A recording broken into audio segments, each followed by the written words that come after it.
Hello and welcome to you all from around the world to today's conference of the International Schiller Institute, The World Needs JFK's Vision of Peace. We began today with the Kyrie section from Mozart's Requiem, and this was a performance done to commemorate back in 2014 the 50th anniversary of a special performance of the Mozart Requiem that was done in Boston at the Church of the Holy Cross. The Schiller Institute at that time held that special commemorative performance, which was widely attended to a filled cathedral of over 1,000 participants. Today is the 60th anniversary of the famous American University peace speech done June 10th, 1963, called by many the most important speech by an American president since the time of Franklin Roosevelt, and called by others the last really truly great speech given by an American president on the topic of peace. We might take exception to that. There are some other matters that we may speak about a little bit later today. What we want to do is to show you an excerpt from what President John F. Kennedy said on that day. Let us keep in mind that at the time he said this was 8 months after the October 1962 Cuban Missile Crisis. I have therefore chosen this time and place to discuss a topic on which ignorance too often abounds and the truth too rarely perceived, and that is the most important topic on earth, peace. What kind of a peace do I mean, and what kind of a peace do we seek? Not a Pax Americana enforced on the world by American weapons of war, not the peace of the grave or the security of the slave. I am talking about genuine peace, the kind of peace that makes life on earth worth living, the kind that enables men and nations to grow and to hope and build a better life for their children. Not merely peace for Americans, but peace for all men and women. Not merely peace in our time, but peace in all time. I speak of peace, therefore, as the necessary, rational end of rational men. I realize the pursuit of peace is not as dramatic as the pursuit of war, and frequently the words of the pursuers fall on deaf ears, but we have no more urgent task. First, examine our attitude towards peace itself. Too many of us think it is impossible. Too many think it is unreal. But that is a dangerous, defeatist belief. It leads to the conclusion that war is inevitable, that mankind is doomed, that we are gripped by forces we cannot control. We need not accept that view. Our problems are man-made. Therefore, they can be solved by man, and man can be as big as he wants. No problem of human destiny is beyond human beings.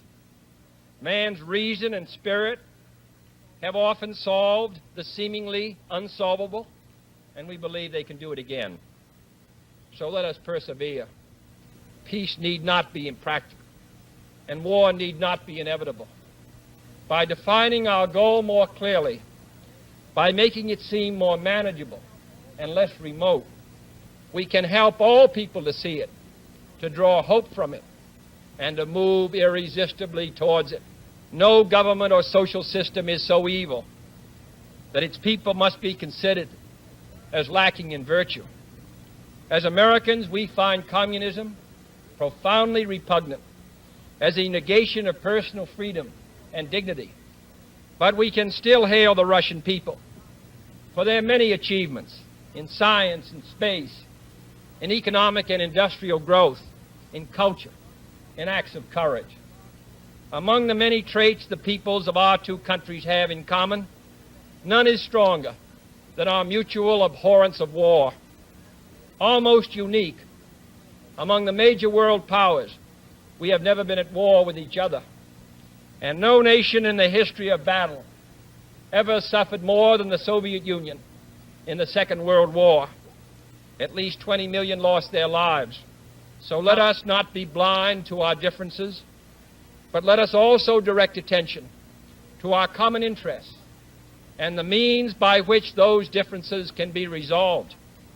And if we cannot end now our differences, at least we can help make the world safe for diversity. For in the final analysis, our most basic common link is that we all inhabit this small planet. We all breathe the same air. We all cherish our children's futures, and we are all mortal.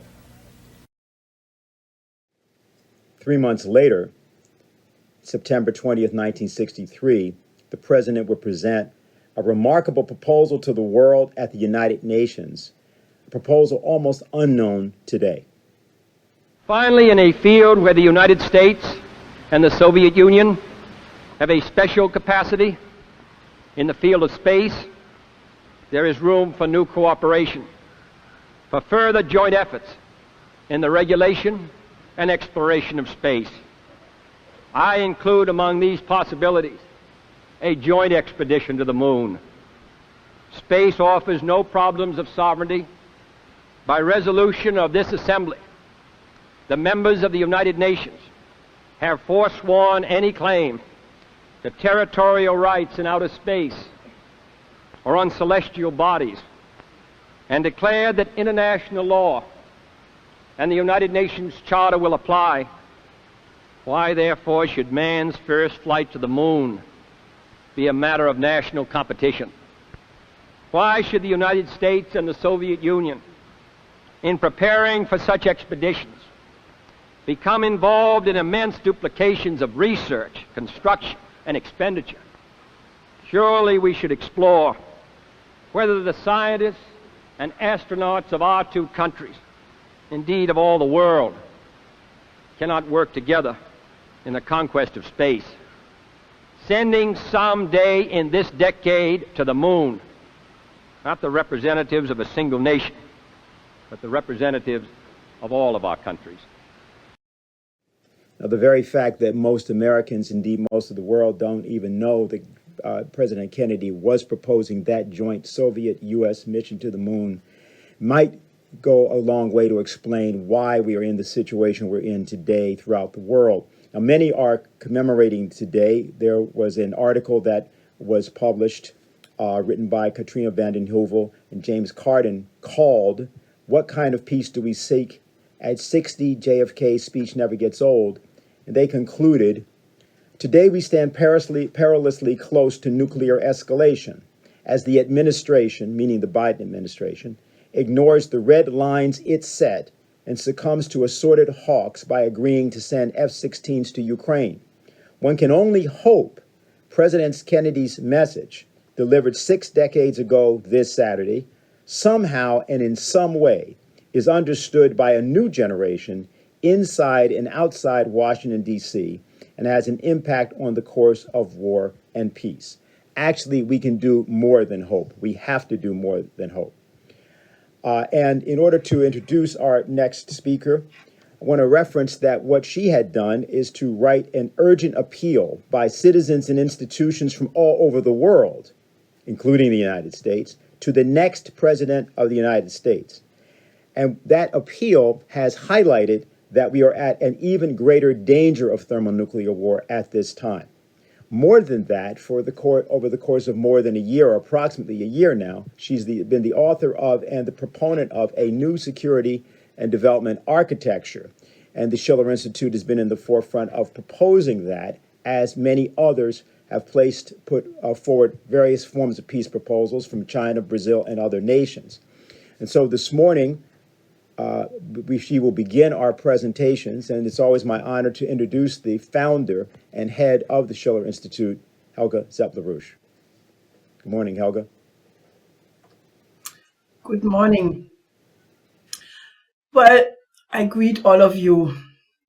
We are commemorating, as Dennis just said, one of the most important speeches of the post-war period.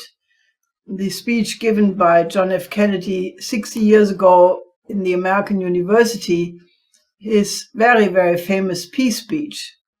But we are not doing it in an academic manner.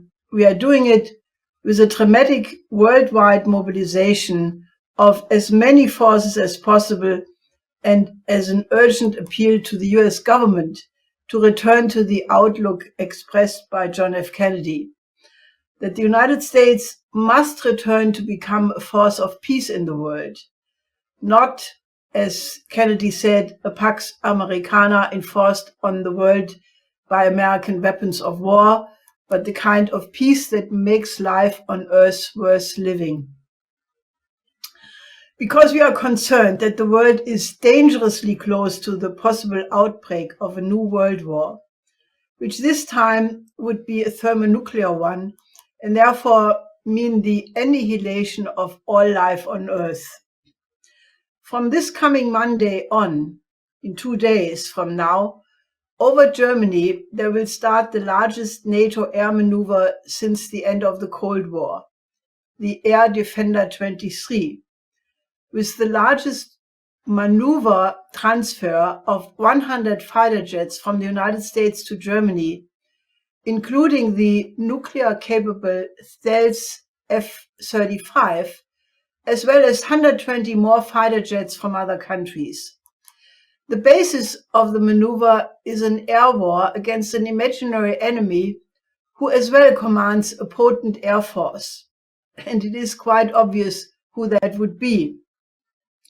Under the present condition of an escalating war in Ukraine, some military accident or error of a pilot very easily can be misread as an act of aggression.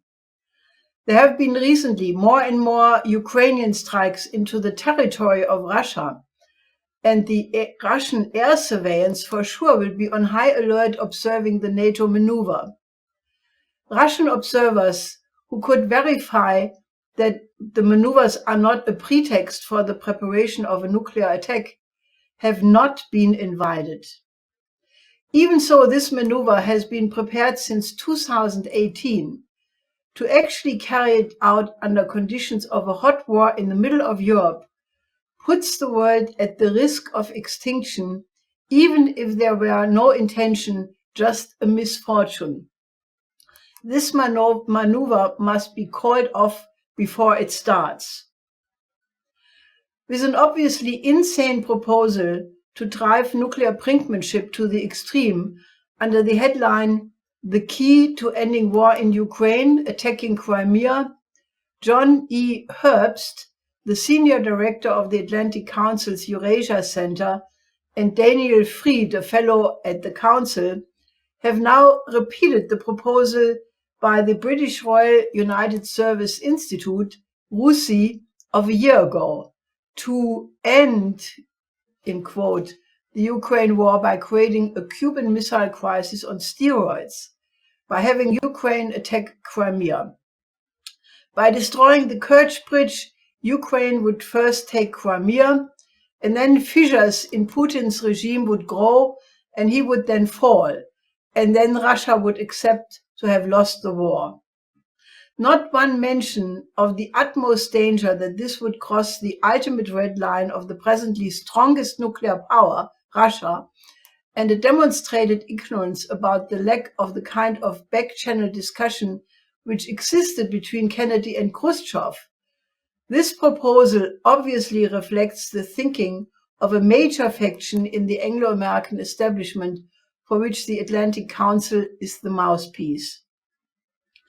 In addition to the member of the British Empire and former commander of the UK and NATO chemical, biological, radiological, nuclear forces, retired British Army Colonel Hamish de Bretton-Gordon, is asserting without the slightest proof that President Putin would be preparing the Zaporizhzhia nuclear power plant as an improvised nuclear weapon. Therefore, the West should act urgently to stop Putin with whatever it takes, he says. These proposals are sheer madness. What should cause every sane person on the planet to be alarmed on the highest degree is not only the fact that it has become normal for the mainstream media to publish such nuclear warmongering poison, but that almost all Western establishments don't denounce such irresponsible utterings, but go along with the official narrative about Putin's unprovoked war of aggression. The situation today is far more dangerous than during the Cuban Missile Crisis, and far more dangerous than during the intermediate range missile crisis in the beginning of the 1980s. But the public awareness has been squashed by a relentless war propaganda which has demonized Russia and increasingly China, and seemingly eradicated any historic memory in parts of the population, and leaves others with a feeling of despair about what to do. Indeed, what is to be done in this amazingly dangerous moment of history? The Schiller Institute is circulating internationally an appeal to the President of the United States, that is President Biden, to urgently return to the policies of John F. Kennedy, as it is expressed in his peace speech given today 60 years ago. My late husband, Lyndon LaRouche, was emphatic that the Kennedy assassination, and especially the cover-up of his murder by the Warren Commission, represented a deep cut, a dramatic change in the paradigm of American politics, a takeover of what President Eisenhower had called the military-industrial complex, and that the transformation of the kind of US Kennedy was talking about, a US standing for not merely the peace for Americans, but peace for all men and women, not merely a peace of our time, but a peace for all time, into a US insisting in the Pax Americana of an unipolar world, which had been started to be put into motion then. And with Kennedy, his limitless confidence in the perfectibility of man and the power of his credibility was assassinated, and a downward spiral into the present deep cultural crisis began. And it is not exaggerated to say that the present horrible situation, with mass shootings every 16 hours, with the dramatic suicide rate among youth, the spreading drug addiction, and the hopelessness for the poorer parts of the population, are the result of what it meant for the American society that the assassination of an elected president and the cover-up could take place without that those responsible were held for it responsible. According to the Kennedy Assassination Record Collection Act of 1992, on October 26, 2017, the so-called assassination records were to be publicly disclosed, unless, quote, the President of the United States certifies that, first, continued postponement is made necessary by an identifiable harm to the military defense, intelligence operations, law enforcement, or conduct of foreign relations, and that, second, the identifiable harm is of such gravity that it outweighs the public interest in the disclosure.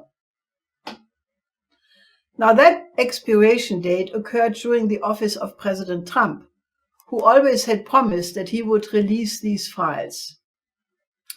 The date passed, and according to Judge Napolitano, Trump told him, "Judge, if you saw what I saw, you would know why I can't release them." So what would be the harm of such a gravity that it would outweigh the public interest in disclosure? I think this brings us to the crux of the matter. Robert Kennedy Jr., the nephew of John F. Kennedy and the son of the equally murdered Robert Kennedy, recently revealed what was the suspicion of his father.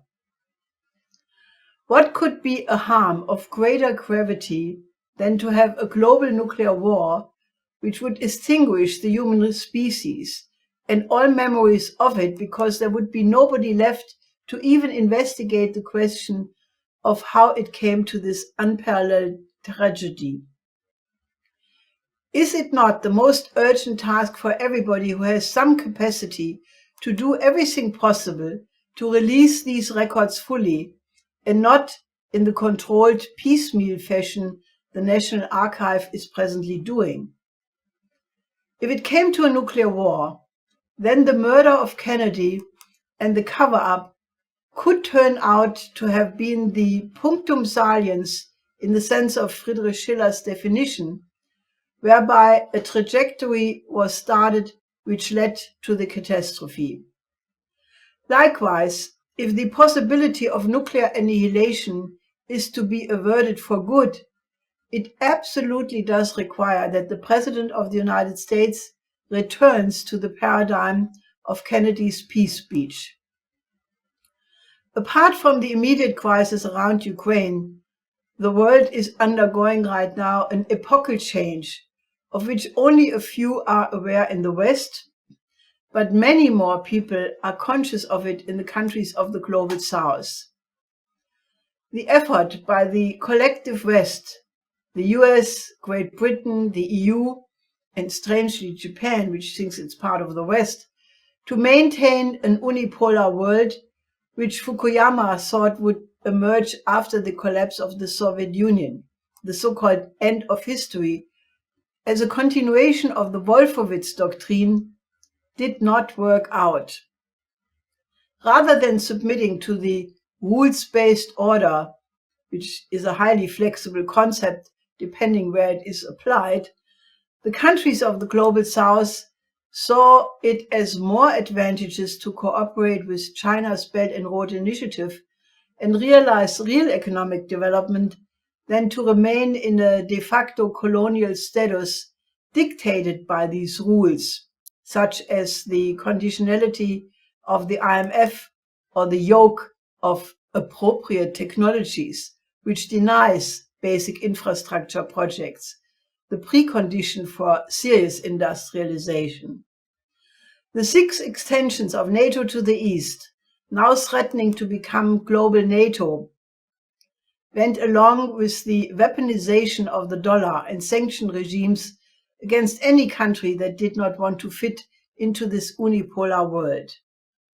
As a result, there was an epochal blowback, clearly not anticipated by the advocates of the worldwide spread of the neoliberal system as the only alternative. In an act of self-defense, these nations are now looking for a different system, which allows for the development of their economies, and many have the goal to become a middle-level income country in the relative short term. Over 30 of them have applied or are trying to apply as members of the BRICS Plus, and the spirit of Bandung, the great aspiration of the non-aligned movement, has come back, and this time more powerfully since it has the cooperation of China and the Belt and Road Initiative. If the United States and the countries of the attempted global NATO continue to try to decouple or de-risk from that overwhelming majority of the human population, which represents around 85% of mankind, it would be absolutely tragic. If the world would separate into 2 basic blocks, it would not only harm the world economy enormously, it would almost certainly lead to a third world war, even if the crisis around Ukraine could be diffused in the short term. It may not be obvious to the average American or German, but it is for sure obvious to the intelligence services that the image of countries like the United States, Great Britain, and Germany have suffered tremendously. Germany, for example, which used to be admired internationally for its scientific discoveries and classical culture, has become the laughingstock around the world, leaving nuclear energy without having an alternative, with a government incapable of moving against the culprits of the sabotage of the Nord Stream pipelines, or defending its people against the deindustrialization of half of its economy, which threatens to throw all of Europe into economic and social chaos. And for the United States, the country which was once the beacon of hope and the temple of liberty is now feared, or worse. According to a study by the Watson Institute of the Brown University, the death toll of the wars after 9/11 is at least 937,000 people due to direct war violence, including armed forces on all sides of the conflict, contractors, civilians, journalists, and humanitarian workers. But many times more have died indirectly in these wars due to the ripple effects like malnutrition, damaged infrastructure, and environmental degradation, an estimated 3.7 million, so more than 4.5 million altogether. Many may regard this as a utopian idea that the US President Biden, could use the 60th anniversary of Kennedy's speech as the occasion to find a way to make peace with Russia and China, the way Kennedy approached this question, by showing respect for the interest and historic contribution of the other. If these critics turn out to be right, all of humanity could end in a tragedy. But maybe this vision could be one which is adopted by the American people, that President Biden should become the great peacemaker of our time and find a place in history that does not end, that it ceases to exist because of nuclear war, but that establishes a new era of mankind where all nations live together in a genuine peace, the kind of peace that makes life on earth worth living, the kind of peace that enables men and nations to grow and to hope and to build a better life for their children. Not merely peace for the Americans, but peace for all men and women. Not merely peace in our time, but peace for all time. It is definitely something to fight for. Thank you. Thank you, Helga. And if you've just joined us, you are watching a conference of the International Schiller Institute, The World Needs JFK's Vision of Peace, held on the 60th anniversary of the American University Peace Speech of President John F. Kennedy. You've just heard the founder and the head of the Schiller Institute, Helga Zepp-LaRouche, who has recently convened what is called the International Peace Coalition to implement the vision of JFK's speech. There's a press release that's been released about that. It's available on the Schiller Institute site, and we certainly welcome everyone after this is concluded to join that organization and also find out more about it. You'll be hearing from some of the people who actually helped to convene it a little bit later on in this program. On October 26th of 1963, less than a month before he was killed, President Kennedy gave remarks at Amherst College referencing his friend, the poet Robert Frost, who had died in January of that year. And what he had to say there, and what he had to say about the role of the artist there, may surprise you. It will give you a further idea and fuller idea of who he was, and more importantly, a fuller idea of what we're doing today in this conference. The men who create power make an indispensable contribution to the nation's greatness. But the men who question power make a contribution just as indispensable, especially when that questioning is disinterested. For they determine whether we use power or power uses us. Our national strength matters, but the spirit which informs and controls our strength matters just as much. This was the special significance of Robert Frost.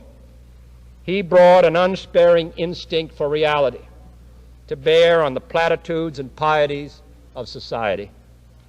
His sense of the human tragedy fortified him against self-deception and easy consolation.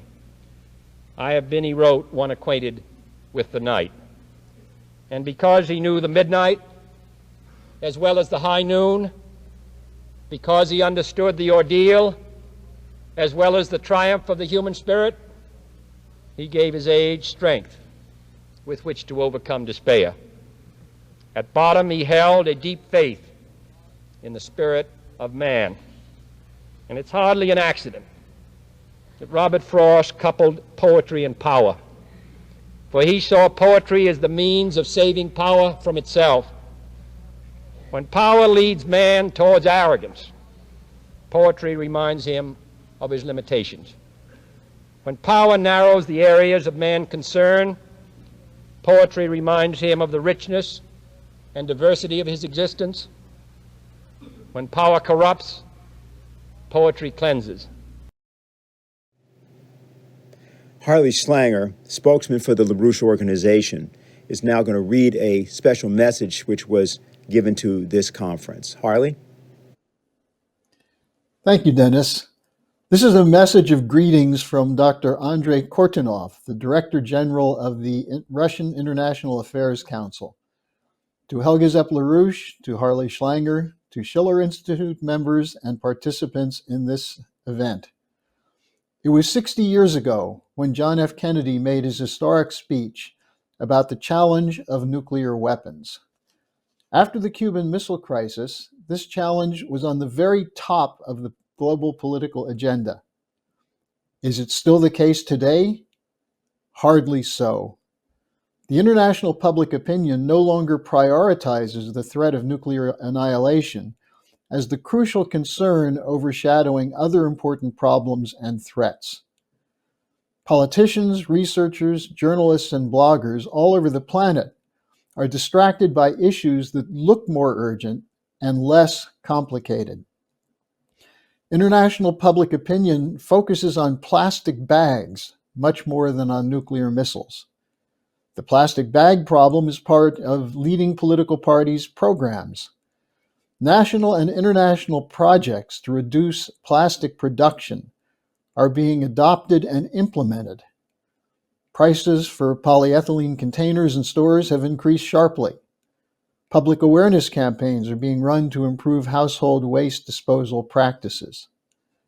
Unfortunately, nothing even remotely similar to that is observed with regard to nuclear missiles. On the contrary, even the very modest achievements in nuclear disarmament of the past 50 years are turning to dust before our eyes. Anti-nuclear weapon zeal has long gone out of fashion and has become an attribute of just a few outcasts. It must be honestly acknowledged that the historic task of an orderly and safe transition from the old model of nuclear arms control of the 20th century to a new model of the 21st century has failed to materialize. The current generation of politicians and statesmen has not shown the wisdom, responsibility, or strategic vision of their predecessors. This means that the world is entering a dangerous period where security problems will only get worse. This is not a good enough reason to sit back and do nothing. The time for a new model of nuclear arms control will come sooner or later. The costs are too high, and the risks of an upcoming nuclear isolationism are high as well. It is possible to bring an era of revived nuclear disarmament closer if we borrow the methods used for dealing with environmental problems, such as international expert cooperation, public awareness campaigns involving pop culture stars, lobbying in parliaments, and much more. If we discard the clearly obsolete myths and archaic stereotypes that make the nuclear sphere something mystical and sacred, the difference between dealing with nuclear missiles and plastic bags will not seem as big as we might think. Thank you, Harley. And if you've just joined us, you're watching a conference of the International Schiller Institute, The World Needs JFK's Vision of Peace. And that was just Harley Schlanger, spokesman for the LaRouche organization, delivering a special message prepared for today's conference from Mr. Kortunov. Helga Zepp-LaRouche, a little earlier in her remarks, referred to the issue of the Kennedy assassination. And certainly today, throughout the United States, as we watch the second indictment of a former president of the United States, and as we watch the concerns of the American people about trust in their government, and as we watch the disappearing of journalists and the suppression of freedom of thought, matters that pertain to and are related to that assassination are certainly recalled. In the case of an important, both not only contributor, but a co-founder of the Schiller Institute, the economist and statesman Lyndon LaRouche, he was more than familiar not only with these injustices, but suffered those injustices himself. And what we're going to do is to play you an excerpt from an interview done with Lyndon LaRouche in a period in which he was incarcerated wrongfully and unjustly. And he's being interviewed on what he thought about the nature of the Kennedy assassination. Welcome to the International Connection. Today we continue our conversation with Lyndon LaRouche from his jail cell in Alexandria, Virginia. The point is, was Kennedy killed because he was John F. Kennedy, or was President Kennedy killed because he was president? That's the problem. And that's right, and I lean to the second one. Because he was the president. That's right. He happened to have the misfortune of being the president at the time, which is the primary reason for it. So there were forces. I mean, Kennedy even said there was a government behind his back. There was this group behind him that was orchestrating a lot of these crises. It was essentially, it's not unknown who they are. Well, the Rockefellers, would they be part of them? So I think the Rockefellers, that's where I would get off Peter a bit on, with my own view, is that I think that's exaggerated. Yes, the Rockefeller interest is very specific. I know the thing. I've done a lot in exposing it. David Rockefeller is certainly no friend of mine. Yes. But I think that misses the point because it makes it too narrow and makes it too linear. Right. In other words, it's the idea of the Fondi. It's a group of associates. There's a social formation to the effect that no one individual or no one individual group determines the group. It's the inner within the group that determines what the group does. Right, and that's why they can't put the finger on who killed Kennedy, those kind of things. They can't. More than that, I think it's the problem is more than that. When you organize an assassination of that type of a president of the United States, a conspiracy which operated on the scale of which that thing operated. Remember, the killing of Kennedy enveloped and overlaid efforts to assassinate Charles de Gaulle. Yes. The same operation, in effect. Yep. So it's a vast conspiracy. Now, when you get a vast conspiracy, what makes a conspiracy work is a lot of deception within the conspiracy and a lot of exploitation of the particular motivation of people who are drawn into playing particular roles. So that if you interrogate somebody and say who pulled a trigger and say, why was the President of the United States killed? Why'd you shoot him? This fellow might have a motive. He might simply say, because I was paid to do so. Yes. Or somebody else might explain a motive. That might have been the motive for their behavior or the induced motive. That doesn't mean that's why the thing happened. So that it comes to a question. The people who planned this, and I don't think I should name it on the air, yes, but the people who planned this were functioning at a very high level. So they knew what they were doing. Unlike people on a lower level who may not have known fully what they were doing, apart from the killing. And even some didn't know they were involved in the killing. Say that again? They knew that they were destabilizing the institution of the presidency of the United States. You just said those people in the low levels didn't know what they were... I didn't know the full implications of what they were doing. They knew what they were doing, but they didn't know what somebody else intended this to lead to. Yes. And what they were doing was destabilizing, particularly with a cover-up, the Warren Commission cover-up. The combination of the assassination with the cover-up actually did destabilize the United States, destabilize the institutions of government of the United States, destroyed the presidency as an efficient instrument of government, as a constitutional instrument. And the fellows who organized this thing at that level knew they were doing this. So therefore, I say, if they weren't out to kill Kennedy, though somebody may have come up with motives for killing John F. Kennedy, they were out to kill President Kennedy because he was president. The institution. The institution. Okay, you've made that clear. Now let's... What, however, do you do if you're a leader and you may not know all of the implications of an assassination in the moment? We supply here an usually unavailable video of Martin Luther King speaking the day after the assassination King is 34 years old. The quality of the video is not so good. It gets better as it goes along. But the content of what he has to say may send a chill down your spine. Dr. King, many have said that you helped put President Kennedy in the White House. In light of what has happened, do you regret that?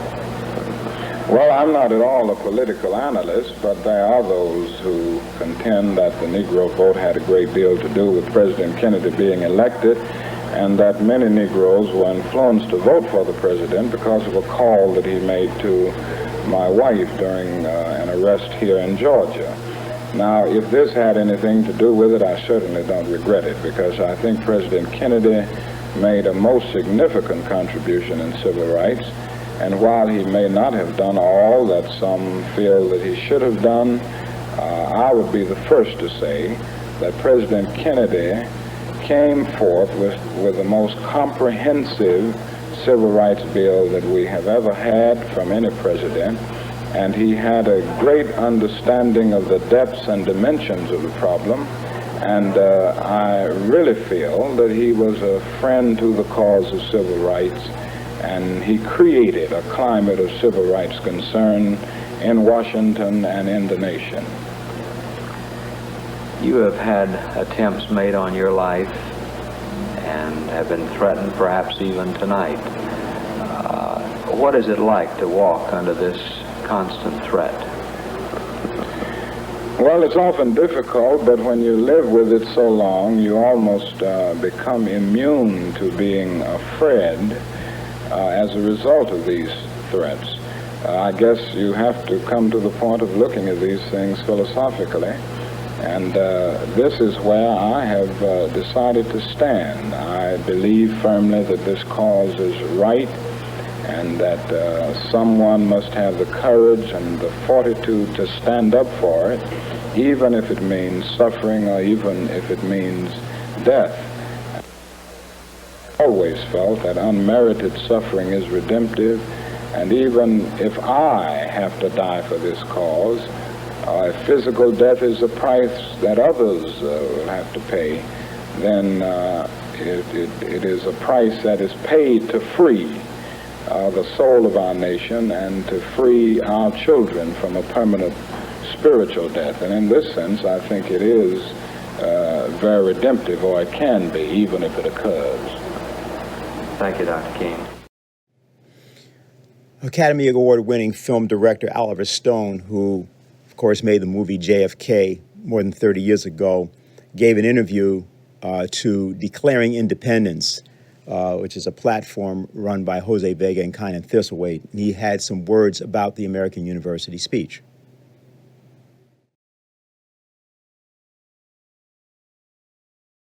So I believe that John Kennedy's peace speech at American University in June of 1963, it's a commencement speech he gave, was one of the classic speeches of American history, up there with FDR's Depression speech and Lincoln's Gettysburg Address.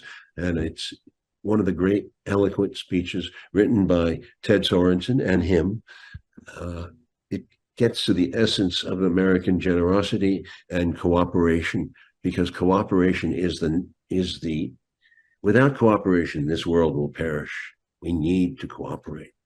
And anyone who's following the world situation can see that America has gone wrong and is hostile and very nervous about its position in the world. It's questioning its right to be at the center and going after any country that challenges it, whether it's China, whether it's Iraq, whether it's Russia. These countries have not challenged us. They're just trying to get their space and their air, and what comes to them, their national interests are what matters to them.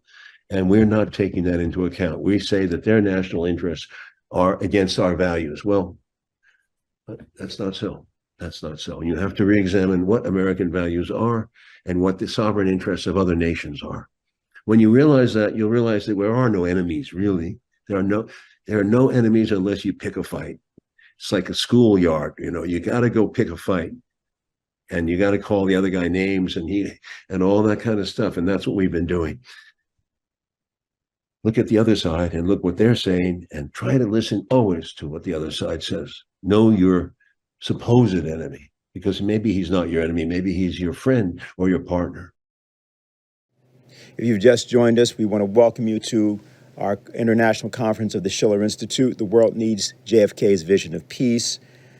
And I think people generally would know that's the filmmaker Oiver Stone, maker of the film JFK. We are now we mentioned before that Helga Zepp-LaRouche recently convened an international peace coalition to implement the vision of JFK's American University speech.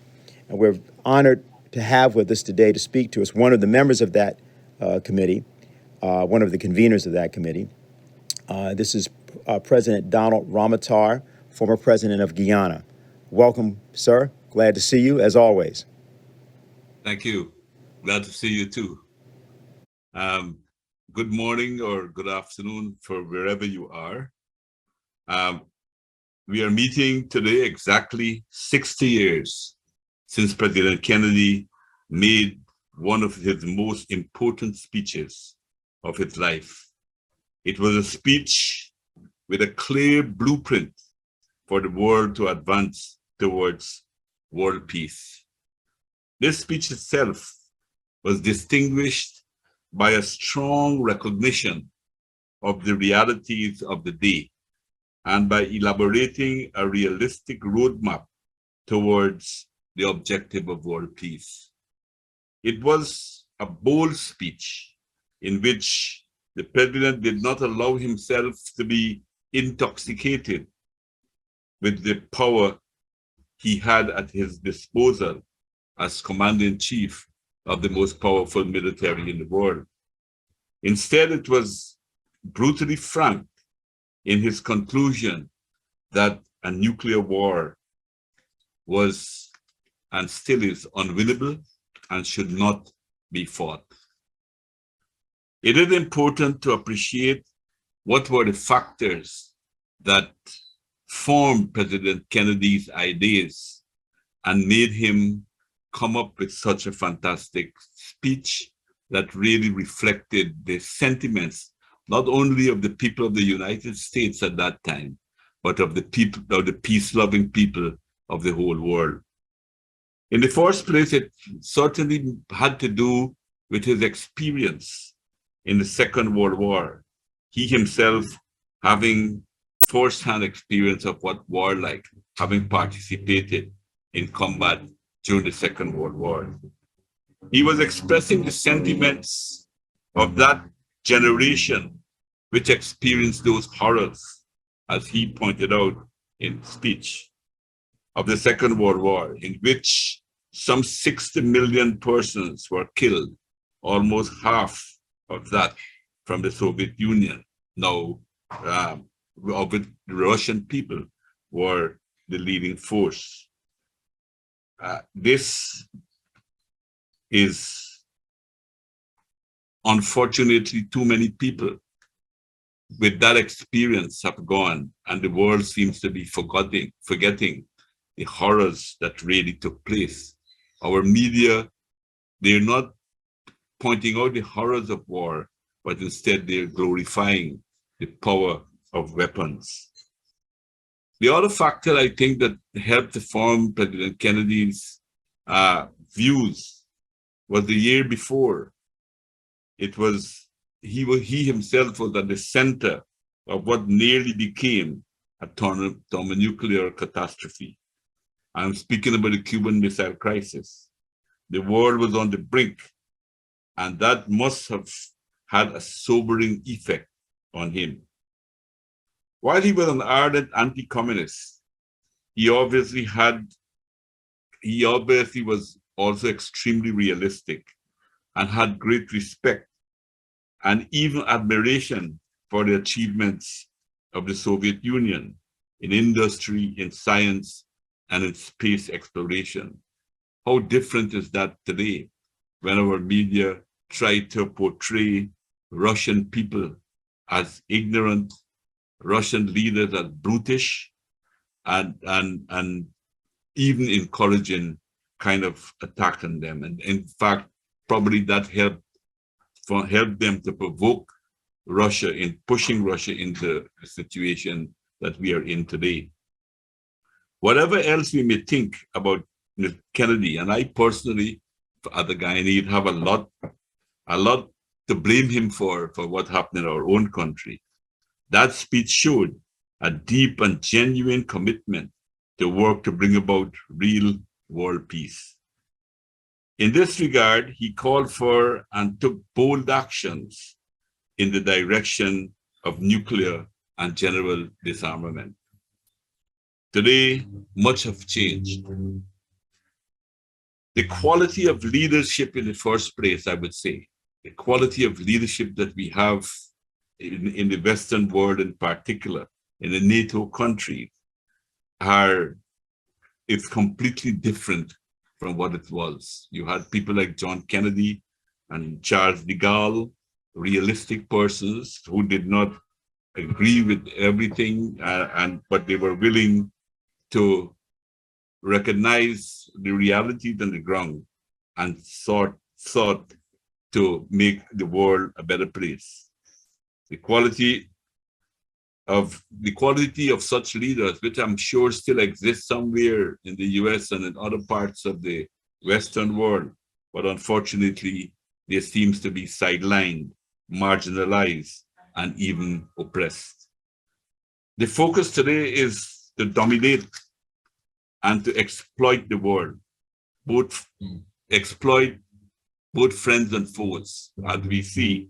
Indeed, the friends of the US are nations that are willing to accept its diktats and allow itself to be exploited and abused. And this is what we're seeing happening in Europe today. Everything that the European Union, the leaders in the European Union are doing are against the interests of their own people. But they seem to be helplessly following a lead from the United States. And some of them are even seems to be contesting to be the greatest puppets of all the rest of the leaders. That is the condition in Europe. That is the condition in Europe today. No opposition to US dictation. Leaders like de Gaulle have become extinct. Leadership is not by knowledge and the power of reason persuasion, but force and threat of force, of forceful regime change of administrations, and of persons, leaders, countries who don't toe a particular line. Fear dominates many people in the third world, afraid that if they take a stand against some of these positions of NATO and the United States, that they will be worked and undermined and even overthrown. The media, which was relatively free in those times, are now deeply captive, and they have links. There are probably common ownership with finance capital and also with industrial capital, and of course with the military industrial complex. Coupled with that, I think it's also directly linked to the deep state that we hear so much about, that the great security apparatus that has been built up in these countries, some of them built up to fight against communism, some were built up to fight against terrorists, have now become Frankenstein monster and are in some ways even in control ahead of elected representatives of the people. The ownership of the mainstream media is really tied up completely, and therefore they have lost objectivity and have had a new mission, and that is to convince people against their will. Thus, we do not have any more freedom of speech and freedom of the press. Countries like Russia and China are not shown any respect for their great achievements. Instead, they are portrayed as being ignorant and stupid and brutish. Free speech is now one of the rare commodities of our world. The masses in the West are possibly the least informed persons and or the most misinformed people in our world. That has helped to weaken the peace movement in the West because, as Helga just mentioned, the situation today is even more dangerous than it was in 1962. Yet, the peace movement is not as strong as it was in those days, not as strong as it was in the 1970s and the 1980s, not as strong as it was even at the beginning of this century, when so many millions of people took to the street to oppose the war in Iraq.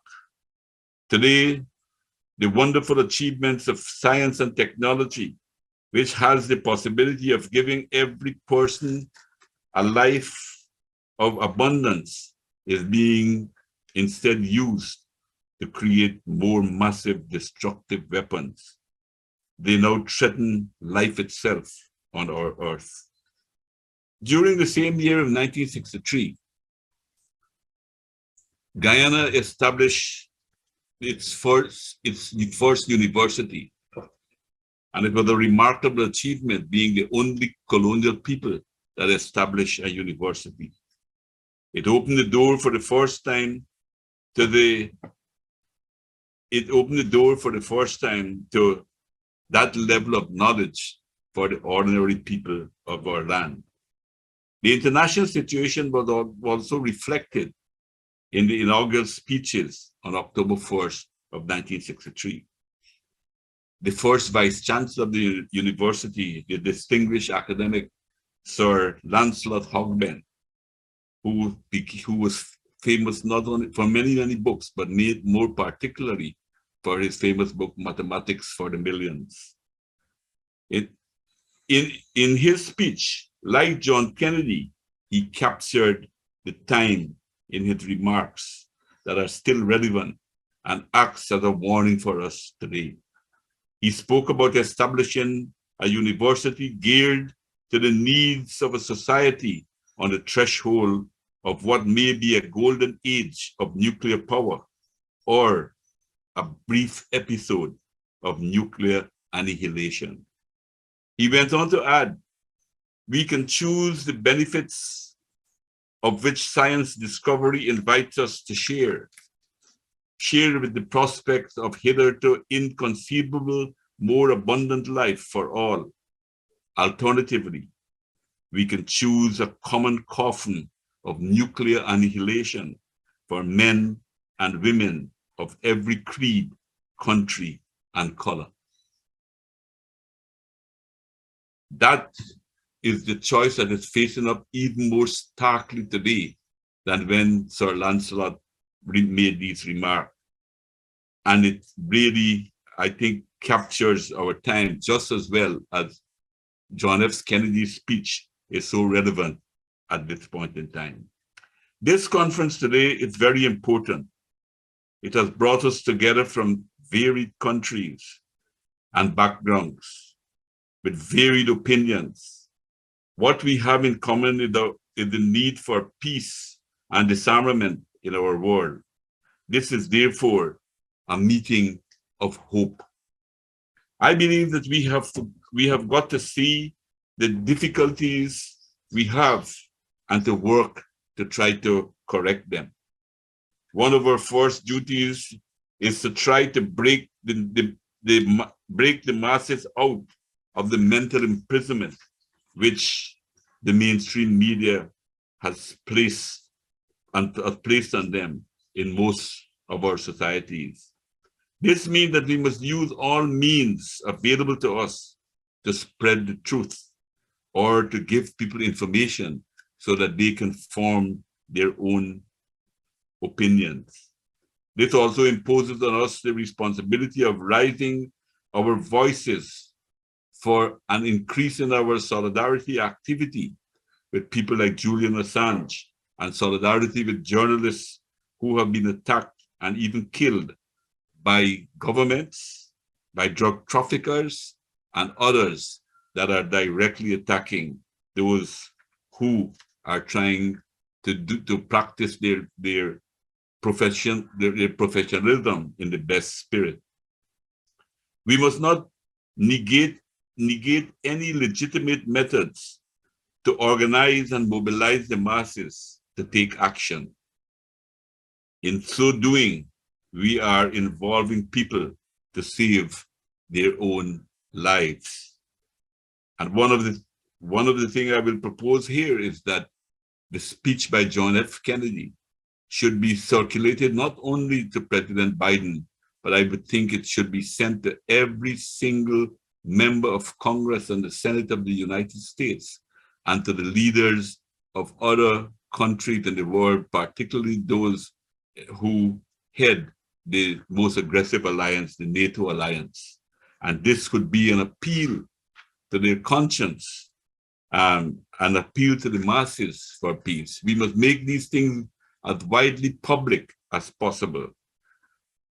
We must not allow ourselves to be dictated by all kinds of, we must not allow ourselves to be distracted by all kinds of frivolous issues that are not so important. We must not get involved in fights about irrelevant matters that make us divert our attention from the main issues in the world today. That is the fight for peace, for the fight for improving the quality of life for all our peoples, and the fight to end oppression in other parts of the world. This is my initial contribution, and I want to thank you for your attention. We want to thank you also, President Ramotar. You've just heard President Donald Ramotar, former president of Guyana, was one of the initiators of the International Peace Coalition, recently formed by Helga Zepp-LaRouche and many others. And we are happy to have him with us today. President Ramotar also made an important point concerning Kennedy and the issue that we're not talking about people who are not flawed. You may remember that if you happen to be here earlier and see the remarks of Martin Luther King, he referenced the idea that everyone did not think that Kennedy had done as much as he should have done around the issue of civil rights. The day after the American University speech, June 11th, Kennedy gave what is now referred to as the civil rights speech.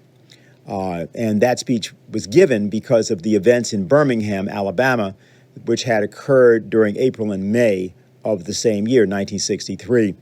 What happened was that Dr. King had defied John F. Kennedy and Robert Kennedy, who had placed an injunction on any actions, any demonstrations, for example, in Birmingham.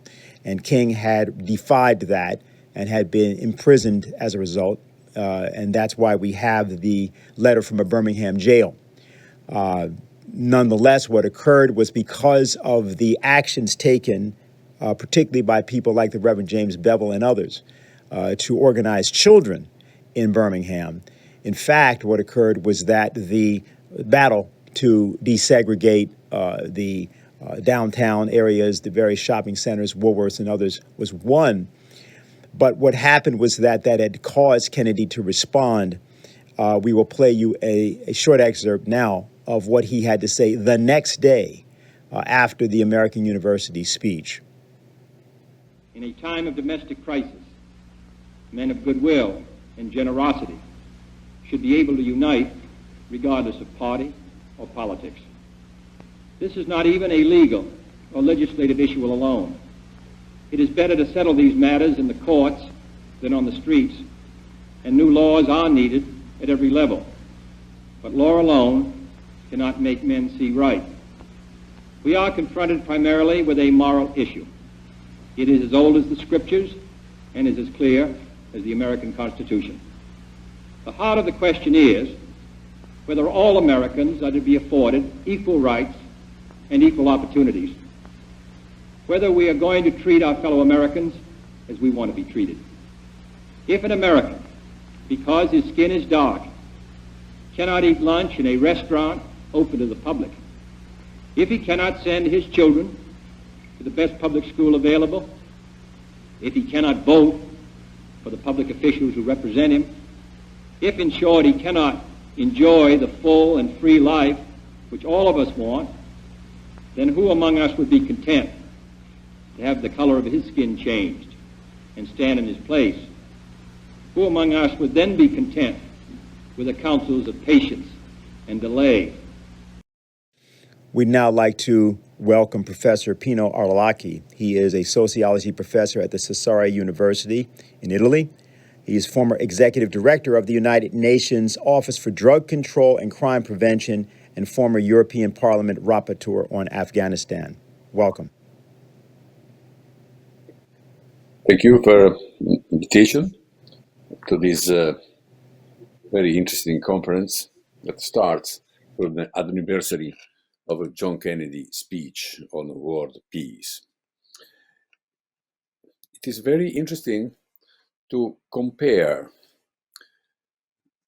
the general situation of the world in the Kennedy's years and vis-a-vis today. We say that peace is in danger. We say that nuclear threat is again on the table. We see a war going on that could bring nuclear use as a real tool of the war. Nobody thought that this was possible, that this could occur so suddenly and so seriously just in less than 2 years. And I was thinking about this paradoxical situation that we have.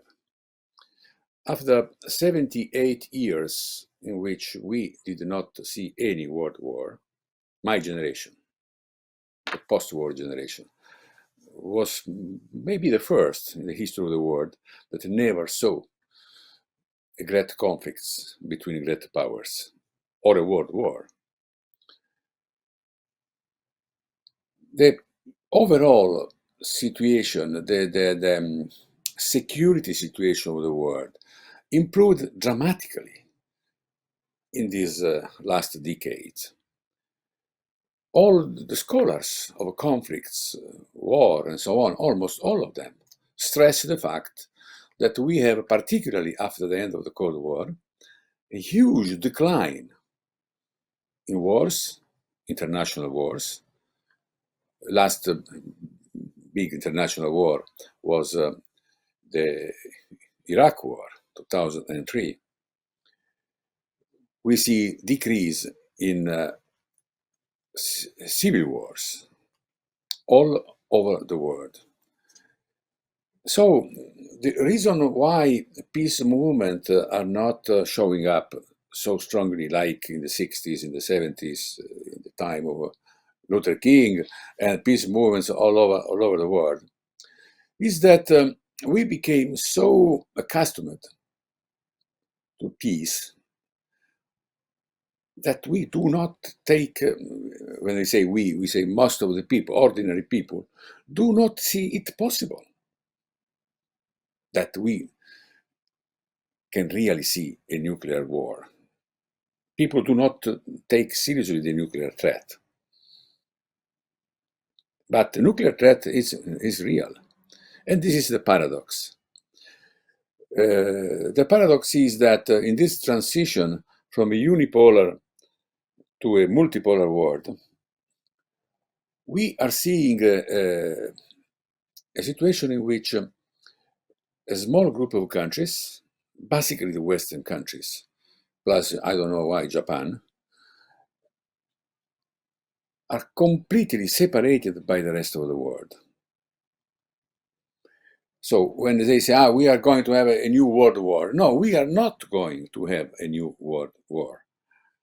Because the Ukrainian crisis showed all of us that between 80 and 90% of the countries and of the people of the world do not participate in this conflict, did not accept the invitations of the United States and the Western countries to go against Russia and possibly also against China.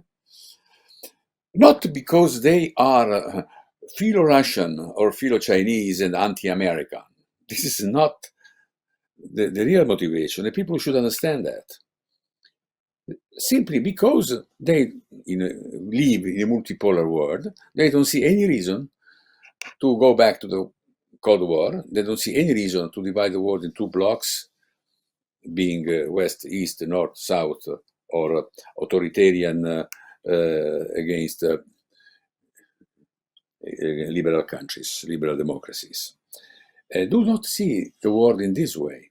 So why we are in this absurd situation that just in 2 years we started again to speak about nuclear war, nuclear annihilation, world wars.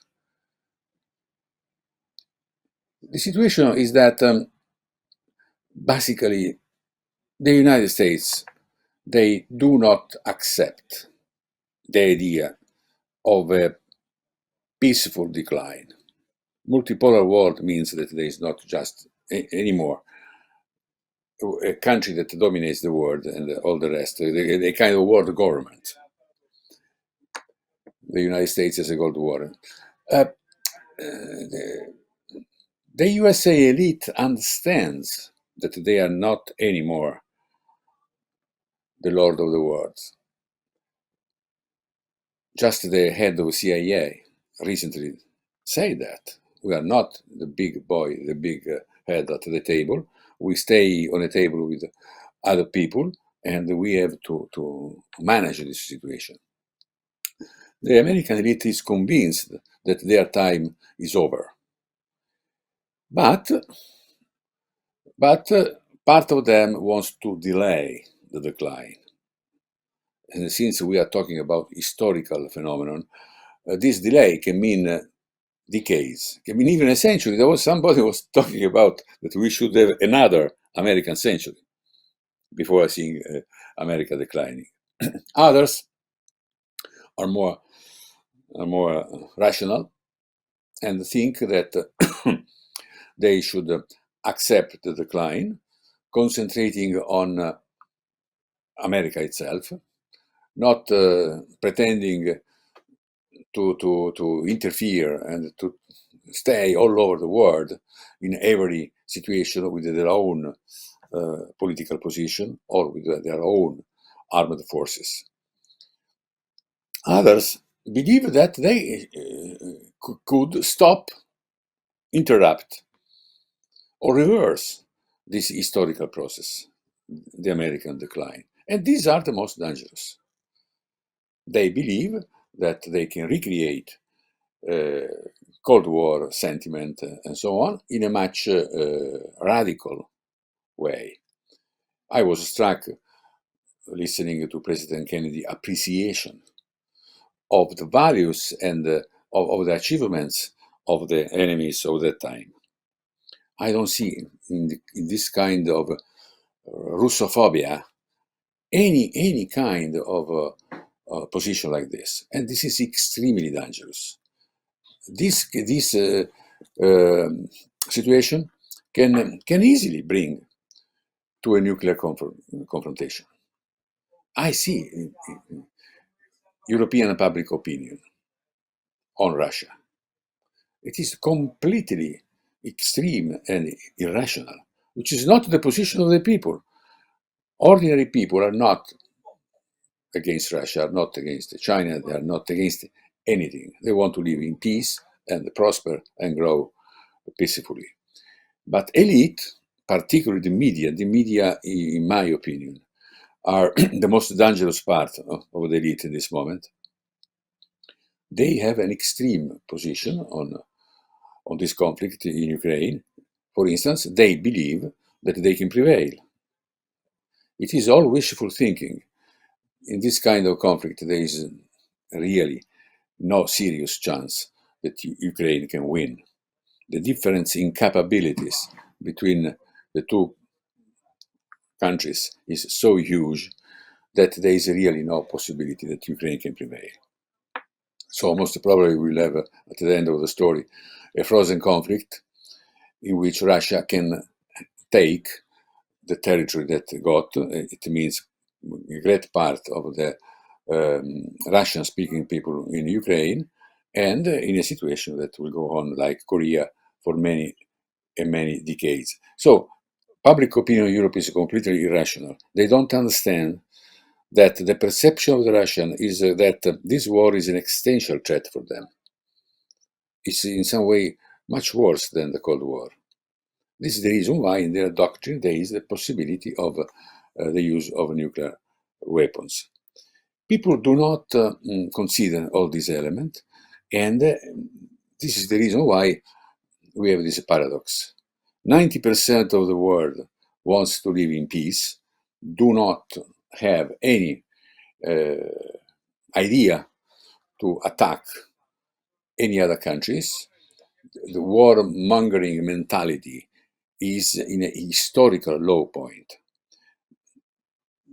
Peace movements are not so widespread like 30, 40, 50 years ago, exactly for this reason. Peace is taken for granted. People do not consider, after almost 80 years of peace, that we can go back to this nightmare. But, and this is the paradox, and this is the dangerousness of this situation. We have to do whatever we can to make people understanding that this Ukrainian conflict is, yes, a regional conflict, yes, can be ignored by the rest of the world, but at the same time, it is an extremely dangerous situation that can bring to a nuclear war. Thank you very much. Thank you very much also, Professor Arlacchi. We are now going to, in light partially of what the professor said, play one other section from the Mozart Requiem performance of 2014, the Confutatis Maledictus, the various translations that one might give, but the idea is that once the evil men have been rebuked, condemned to fierce flames, call me with the blessed. And so, in light of his discussion about the problem of those who are deluded about the issue of empire, we offer this, and we'll continue with the next speaker immediately after.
Diane Sare, who is also a co-initiator of the International Peace Coalition, ran for United States Senate last year in the state of New York against Chuck Schumer, and was rewarded for her efforts with being placed on the Ukrainian Center for Countering Disinformation's kill list, as was also done with Helga Zepp-LaRouche and with other of the people speaking here today.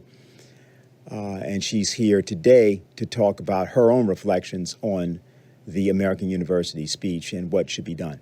Diane? We think you're muted.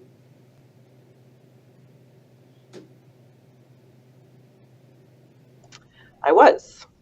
Yes. Great. Thank you very much. And let me add also that I was not discouraged, but inspired, and am running for U.S. Senate again in 2024. In the United States today, everything is violent. It's not merely that there's one mass shooting every 14 or 16 hours, but even the language is violent. It's the opposite of Schiller's quote from Lessing in Schiller's paper on the Sublime, "No man must." Because all of what passes for news in this country is a lie, it must be imposed by force. If you express an idea which goes against the officially sanctioned narrative, you are silenced.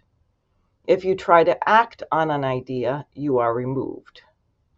The official narratives, Ukraine must win, or the oceans are rising, or the Russians, Chinese, Iranians, North Koreans, Cubans, Venezuelans, maybe Martians, are meddling in our elections, are not simply stated, but repeated over and over and over again, like BB gun pellets against our better judgment and even against our own observations. This is intended to prevent us from stating the obvious, which is that none of the above statements is true. Our friends and neighbors and family members have become the enforcers of the narrative, even if they don't believe it themselves. If we don't change this situation, there is a very good possibility, perhaps even a guaranteed outcome, that mankind as a whole will not survive. There is a possibility that the American people will have allowed the arrogantly deluded so-called leaders of our nation to destroy the world. 31 years ago, as Helga mentioned earlier, but it was in response, the release of the Kennedy files was in response to Oiver Stone's film, JFK. The U.S. Congress was forced to pass legislation mandating release of the files pertaining to the assassination of President Kennedy. And I would like to just show you that because I found it actually very hard to look up, and I think they want us to forget this. Here is a summary. President John F. Kennedy Assassination Records Collection Act of 1992. Only do they mention farther down, point 3, legislation is necessary to create an enforceable, independent, and accountable process for what? The public disclosure of such records. 4, legislation is necessary because congressional records related to the assassination of President John F. Kennedy would not otherwise be subject to public disclosure until the year 2029. So they chose to make it 25 years from 1992, i.e. 2017. And further purposes, they say, to require the expeditious public transmission to the archivist and public disclosure of such records. But in 2017, as Helga reminded us, Donald Trump told Judge Napolitano, if you knew what was in those files, you'd never release them. Biden also has refused to release these files? Is what might happen really worse than a nuclear war, as Helga asked? A few years ago, when Lyndon LaRouche was asked by Patrick Servideo at his weekly Manhattan meeting about doing something to honor the memory of those first responders who had died in the ashes of the World Trade Towers on September 11th, 2001, LaRouche spoke about the necessity of a living memorial and the humiliation of not having acted when action was needed. What does that mean? President Xi Jinping and other Chinese leaders speak about the century of humiliation in Chinese history, from the Opium Wars to the Japanese bombing and occupation of China. And they say they have resolved not only never to tolerate that again, but never to impose such humiliation on others. Which leads to the question, if you are brutally attacked by an adversary, foreign or domestic, as we were on November 22nd, 1963, or September 11th, 2001, or as the Chinese were attacked by the British Empire and the Japanese, isn't the perpetrator of the crime responsible? Why would you say that the victim had been humiliated? Does it mean that revenge is the best way to not be humiliated? Some mob-infested cultures might have you believe that, but I think the way to not be humiliated is to never surrender your identity and dignity as a child of God, even if it means death to your own individual person, because the more important question is the immortality of the human spirit. So what do you do when a monstrous crime is committed?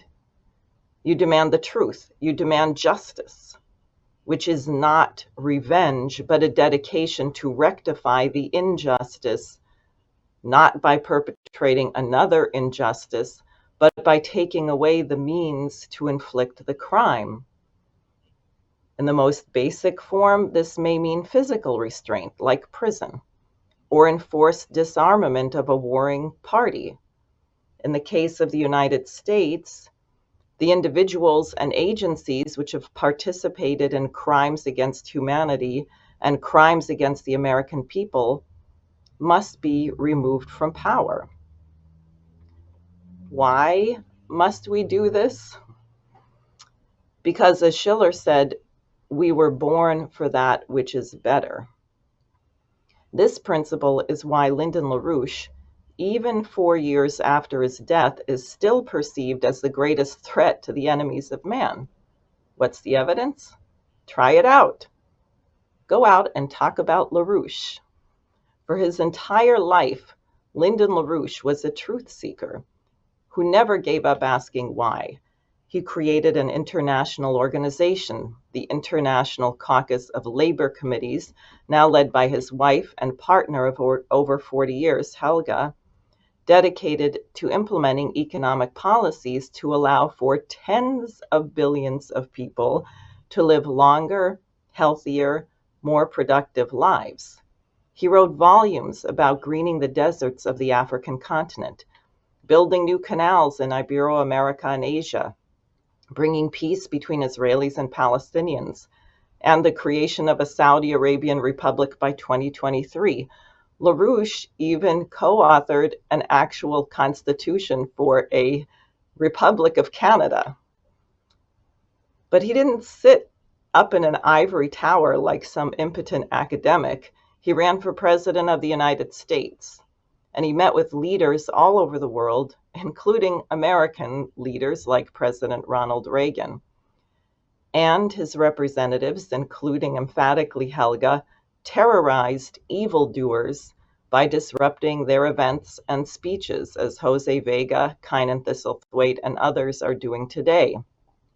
So now, as Sergei Glaziev has said, LaRouche's ideas have contributed in no small part to the policies of the BRICS, the Shanghai Cooperation Organization, the Eurasian Economic Union, and others, which now represent the majority of the world's population.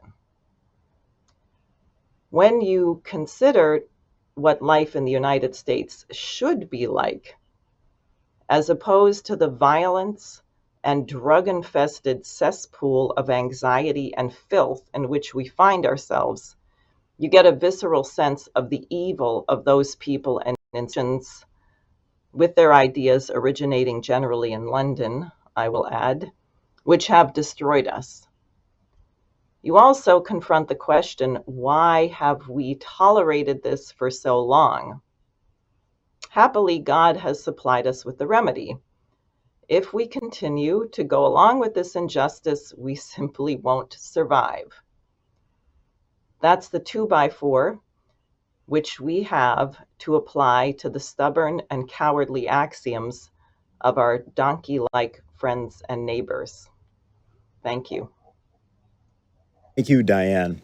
And if you've just joined us, we want to welcome you to today's International Schiller Institute conference on JFK's vision of peace. It is a commemoration, but also a mobilization around the American University speech, sometimes called the Peace Speech, delivered by President John Kennedy on June 10th, 1963. Now, to introduce the next speaker, who is a friend of mine, I'm happy to say, of some standing now, we want to and also transition from what Diane has said. We're going to play something from November 29th, 1962. This was the occasion at which President Kennedy was participating in a fundraiser for what was then called the National Cultural Center, later to be called the Kennedy Center for the Performing Arts. And he made some remarks at that point on the role of the artist. Thus today, as always, art knows no national boundaries. Genius can speak in any tongue, and the entire world will hear it and listen. Behind the storm of daily conflict and crisis, the dramatic confrontations, the tumult of political struggle, the poet, the artist, the musician, continues the quiet work of centuries, building bridges of experience between peoples, reminding man of the universality of his feelings and desires and despairs, and reminding him that the forces that unite are deeper than those that divide. Thus art and the encouragement of art is political in the most profound sense, not as a weapon in the struggle, but as an instrument of understanding of the futility of struggle between those who share man's fate. Aeschylus and Plato are remembered today, long after the triumphs of imperial Athens are gone. Dante outlived the ambitions of 13th century Florence. Goethe stands serenely above the politics of Germany. And I am certain that after the dust of centuries has passed over our cities, we too will be remembered, not for victories or defeats in battle or in politics, but for our contribution to the human spirit. The late former Attorney General Ramsey Clark, another friend of Helga Zepp-LaRouche and those of us in the LaRouche movement, had something to say about JFK, which was placed in a documentary about him called Citizen Clark. And he said the following. He said, "There are sayings around the Kennedy Center carved above the marble, above the colonnades when you walk in. And on the back side toward the Potomac, there's one in particular. It's a quote from President Kennedy that says, 'I look forward to the day when America is no longer afraid of grace and beauty.' And I thought immediately when he was shot that that's why he was shot. We are afraid of grace and beauty."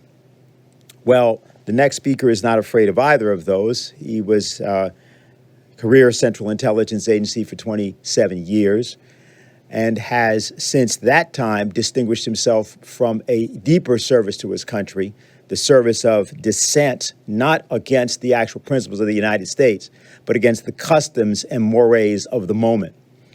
And it's always an honor to talk to, though he doesn't like it put that way, and to hear the latest thinking of Ray McGovern.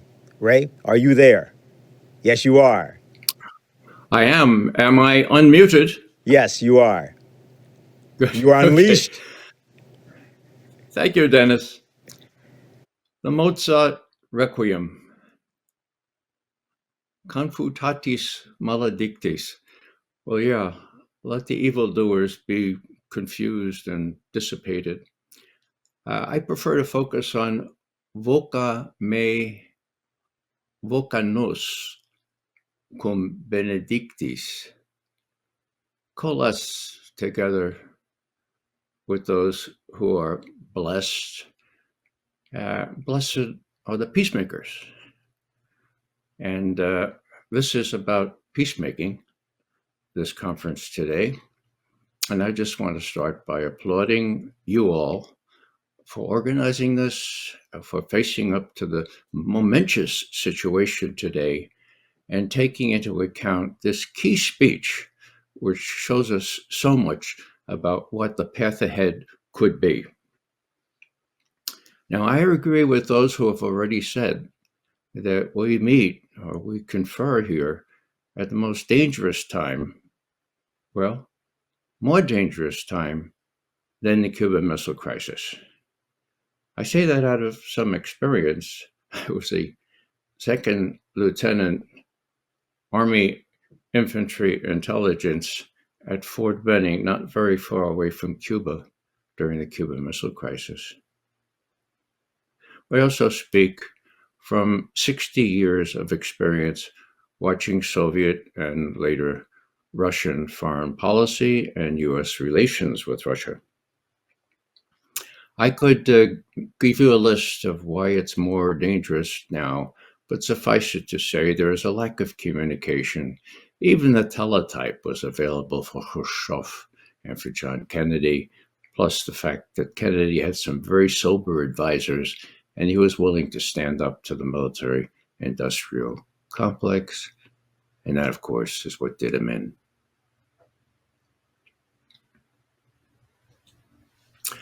I'd like to go back to the years before John Kennedy's speech and simply remind myself that I joined the CIA in April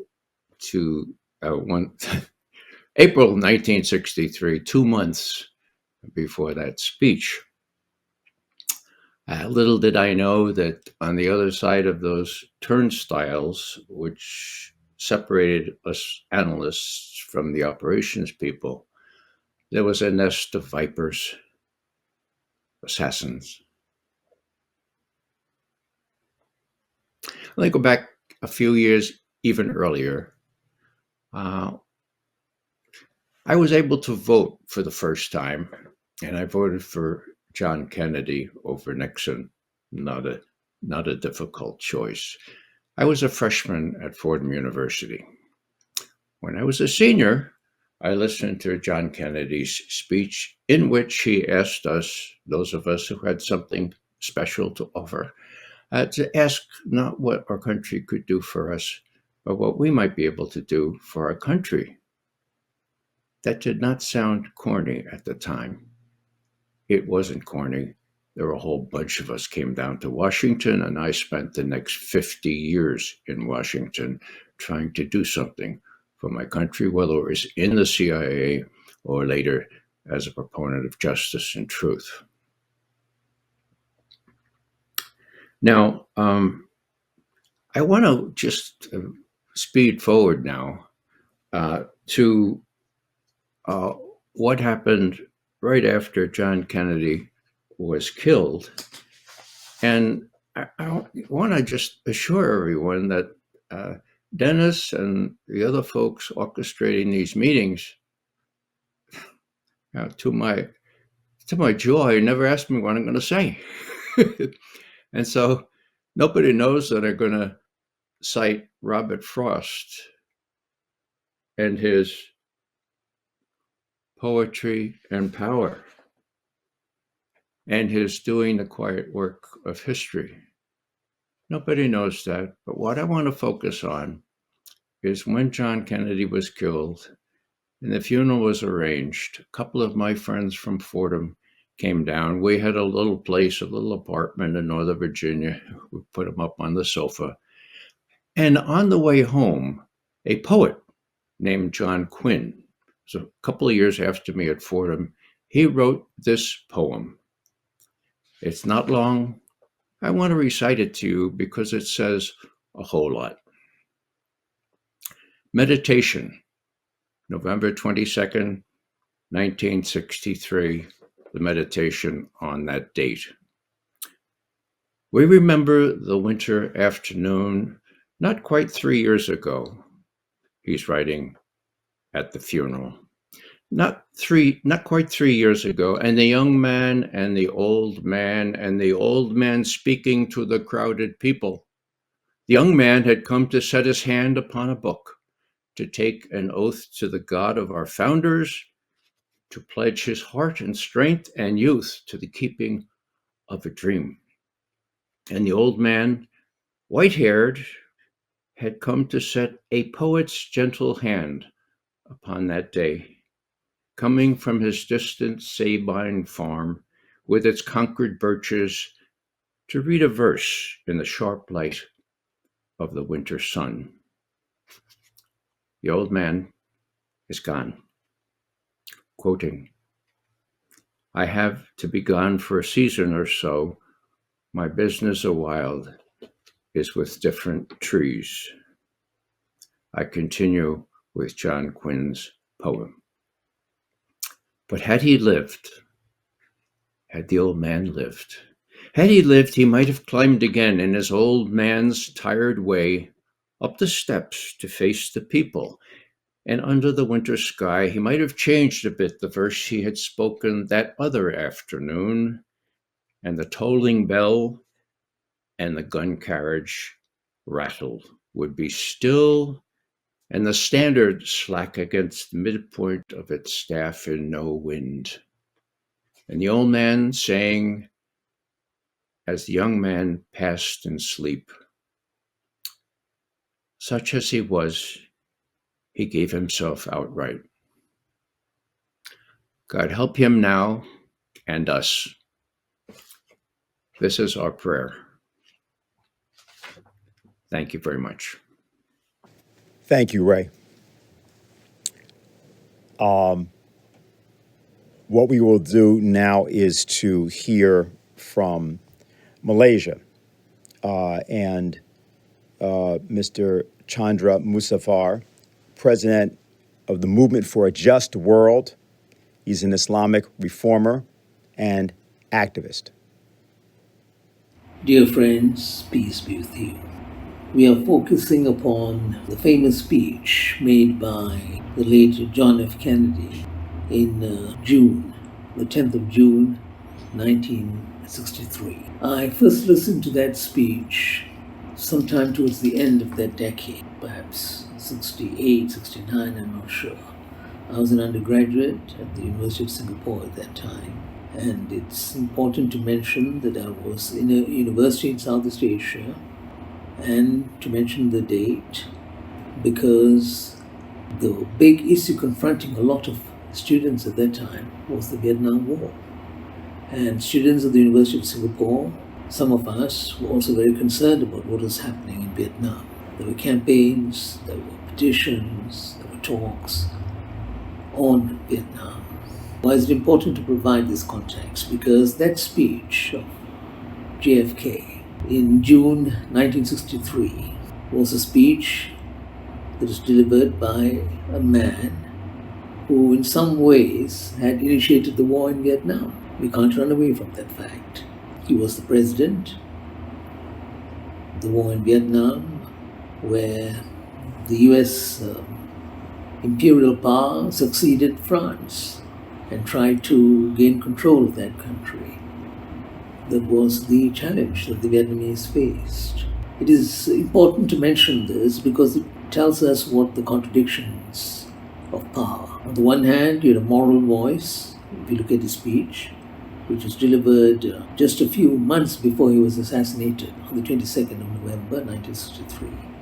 So you had that moral voice and the contradiction, meaning by which the policy that was pursued. What does that show? It shows that there was a power that was more powerful than the voice of the President of the United States of America, the whole system that was at work at that time. And this is something that we should keep in mind, because if you look at what had happened even before his June 10th, 1963 speech, the Bay of Pigs invasion, and John F. Kennedy was the person who implemented it, but we know that he was not behind it. There was again that system at work, that powerful system, and they had decided that they would invade Cuba. It was an utter fiasco, a total collapse, that attempt to invade Cuba. And he himself was not happy about it, as we know, but he was there. And likewise in the case of Vietnam, we know from his thinking during the period and before his assassination that he wasn't happy with what was happening in Vietnam, with the escalation that was taking place. And this is something he had confided with his brother. And I'll talk about it in a minute or so. So Kennedy was a victim of the system. The system was the one that pushed for the war. He was assassinated. And in a sense, that challenge to the system came to an end with his assassination. And yet it did not come to an end with his assassination. Why? Because there was a legacy, and that legacy was actually his brother. Robert F. Kennedy became even more committed to a just struggle, to social justice after his brother's assassination. He was committed to changes within his own society. He became a very vocal and committed champion of the cause of the black population. He became a committed champion of the poor in the United States of America following his brother's assassination. He was still Attorney General, and he was very concerned about Vietnam. He thought that it was the wrong thing to do, that the US was plunging itself into a war which did not serve its own interests. And he became more and more vocal, eventually resigned as Attorney General, stood for the Senate, won a Senate seat quite easily, and later declared his candidacy for the presidency. And Robert Kennedy, it was very clear, was committed to a different policy as far as Vietnam was concerned. He wanted a different type of foreign policy for the United States of America, apart from serious changes to domestic policy. And you can see this in some of his interviews, speeches, and his campaigns, and so on. He won the California primary, and that night he was assassinated. And that was yet another blow to moral voices in the United States of America. John Kennedy's assassination was a very big blow. The assassination of his brother was another blow to moral voices in the United States of America. Once again, it showed that the system was very, very strong. And that system has gone on. The Vietnam War continued right up to 1975, as we know. The US suffered a humiliating defeat in Vietnam.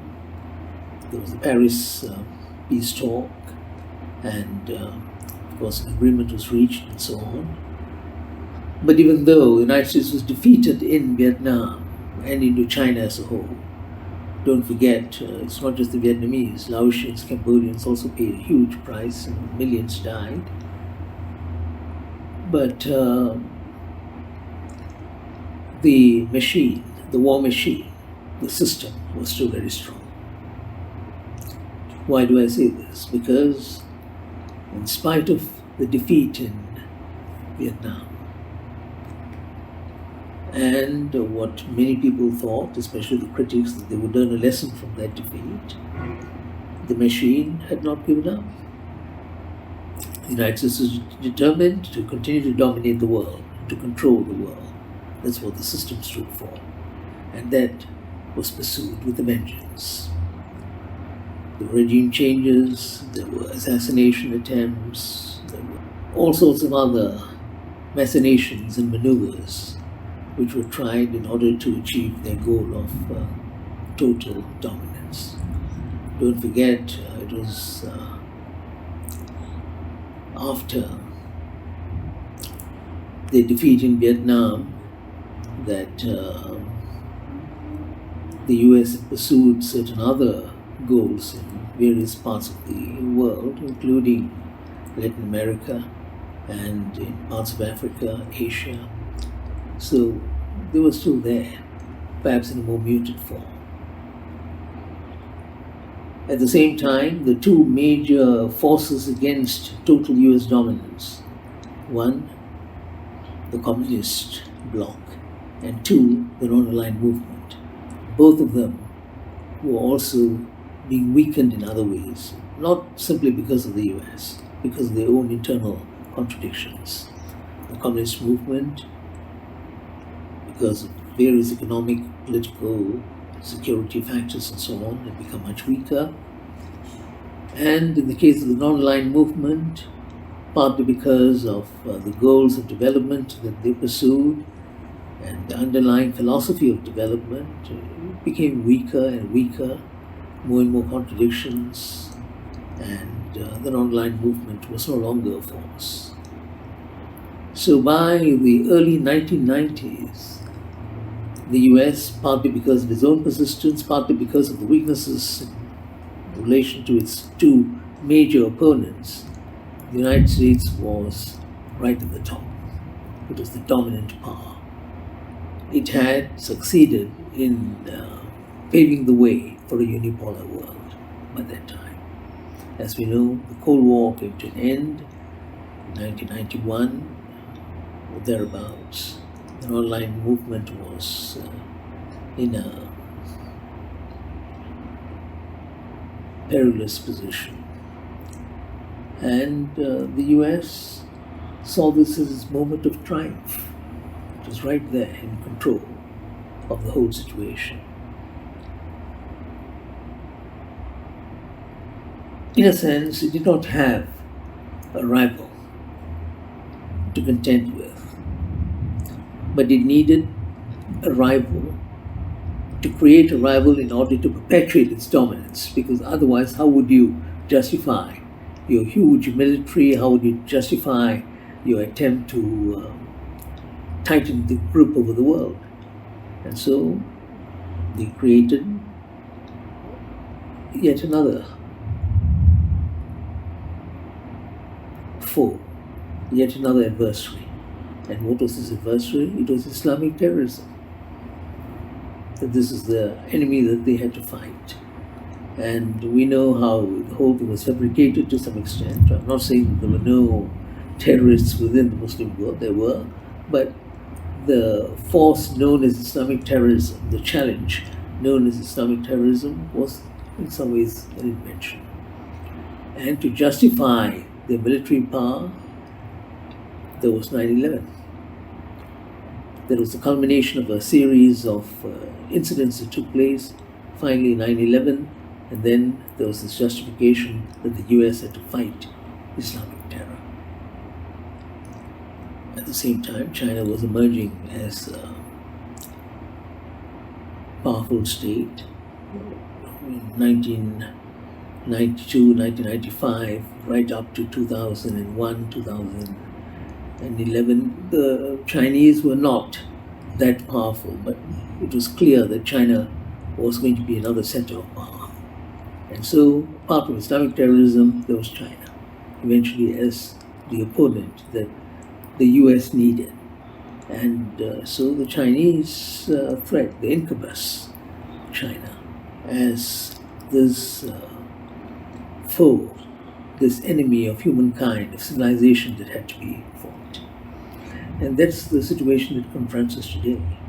We are in a situation where global power, in the name of the United States of America, its hegemony, is being deployed against China, mainly against China now, and against Russia, which in a sense had developed as a result of other changes that had taken place, the resurgence of Russian power to some extent, its military power, and Russia's desire to perhaps rebuild the strength that it lost as a result of the end of the Cold War. But today you have got Russia confronting the United States of America and NATO in Ukraine. Ukraine as the battleground, the Ukrainians as the cannon fodder for this tragedy that is unfolding before us.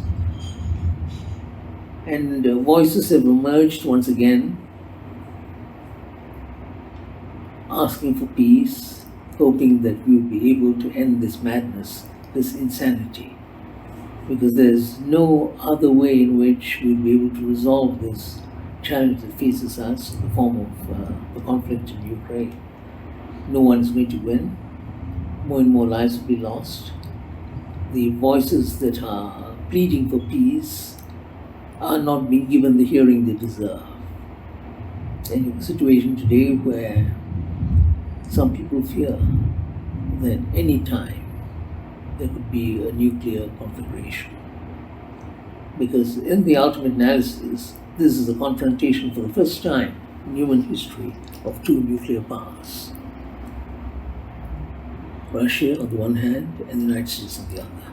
Of course, it's a proxy war to some extent, at least from one side of the picture, it is a proxy war. The United States wants to continue to dominate the world, and for that they like to crush Russia. So for them, it's not Ukraine or the sovereignty of Ukraine anymore.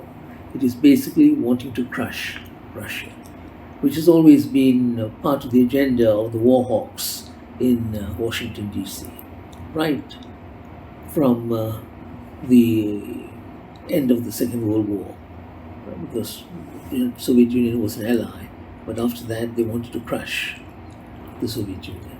In the case of Russia, they see it as an existential struggle now, that there's a force that wants to crush them, and they see this as their survival. They have to fight back, and which is why they have decided to continue with this futile struggle. It is a tragedy. It is a pity that the voices of peace are not gaining ascendancy at all.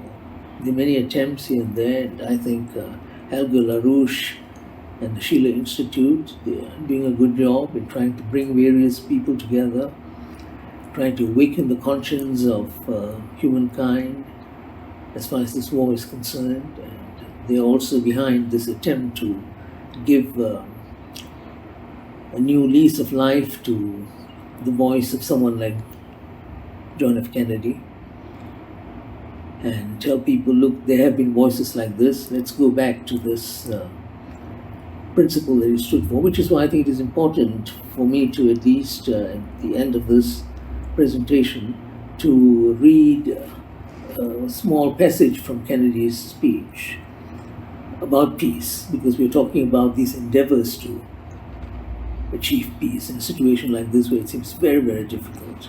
And what he said is very significant for people who are today witnessing a different type of United States of America. Can you imagine? These are the words from an American president. We've not had any American president say these things since then. Now what did he say? I quote, "What kind of peace do I mean?" This was the speech he delivered at the American University on the 10th of June, 1963. What kind of peace do we seek? Not a Pax Americana enforced on the world by American weapons. War, weapons of war, and the peace, and not the peace of the brave or the security of the slave. I am talking about genuine peace, the kind of peace that makes life on earth worth living, the kind that enables men and nations to grow and to hope and to build a better life for their children. Not merely peace for Americans, but peace for all women and men. Not merely peace in our time, but peace for all time. Now that's the sort of vision which should be emanating from Washington, D.C., from the American people, from those who seek peace, citizens all over the world. There is a chance that we will be able to move in that direction if more and more voices. Thank you, Mr. Muzaffar. So we are now going to go to questions and answers. We've received a whole lot of questions. I want everybody to know that who will be on our panel. And I think we'll bring everybody up on screen who's actually with us. And we've got Helga, Zepp-LaRouche, Ray McGovern, Diane, Sare, Harley Schlanger's there with us. Okay. President Ramotar, very good. And we've got Professor Arlacchi as well. Now, we have a few individual questions for people, and we'll go to that when we at a certain point. But first thing I'd like to ask is any responses from various of you on the panel to any of what you've heard. I'll start with Helga and then ask if anyone else has anything that they'd like to say. Helga? Well, I'm very happy with the speeches and contributions I heard, because they give me confidence, that, if we spread this word, that maybe we can evoke the better angels in everybody, and that we indeed can help to bring the world in a better and more safe place. So that's all I have to say at this moment. Okay, thank you. Anyone else like to say anything at this point? If not, we'll start to go to questions. And there's various things we're getting. We're getting questions, we're getting reflections. And we also, by the way, have a few other matters that we can go back to various video on. Okay, very good. So someone first wrote in and said, JFK causes us to remember not who we would like to see as president simply, but the attributes of character which we would like to see in the president, in the presidency, and the citizenry. The ability to change, to develop, to seek higher understanding and cooperation, which is not appeasement, to have an optimistic view of the future. This is truthful and also corrects the endorsement mania, meaning what happens when you get to election cycles in America. You might think of how to say, how to bring this up. And this is a response directly to you, President Ramotar, by the way. That's what I neglected to say. So I don't know if you have any reflections on that.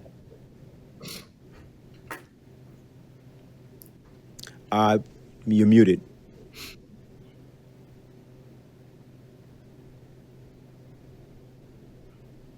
Yeah, so could you kindly briefly repeat? Well, it basically is just a comment which came from your speech just saying that what's not that concerning the American president, that the idea is the ability to change, to develop, to seek higher understanding and cooperation does not mean appeasement. And to think of, that's just that this should be discussed. And that was all but it came directly in response to your speech. Yeah, no, I agree. I don't think that President Kennedy was making concession in his own views, but my point was that he was realistic enough to understand that that his views alone or the position of the United States alone were not the only thing on the table at the time, and he was an intellectual enough to be able to deal with that and to be able to try to use rationality and to understand that no idea could be victorious unless you had peace in the world. So I think his first objective was to maintain peace in the world, and then we could take it from there. I think that is that is what I saw him. He was not compromising his fundamental views, his anti-communist views.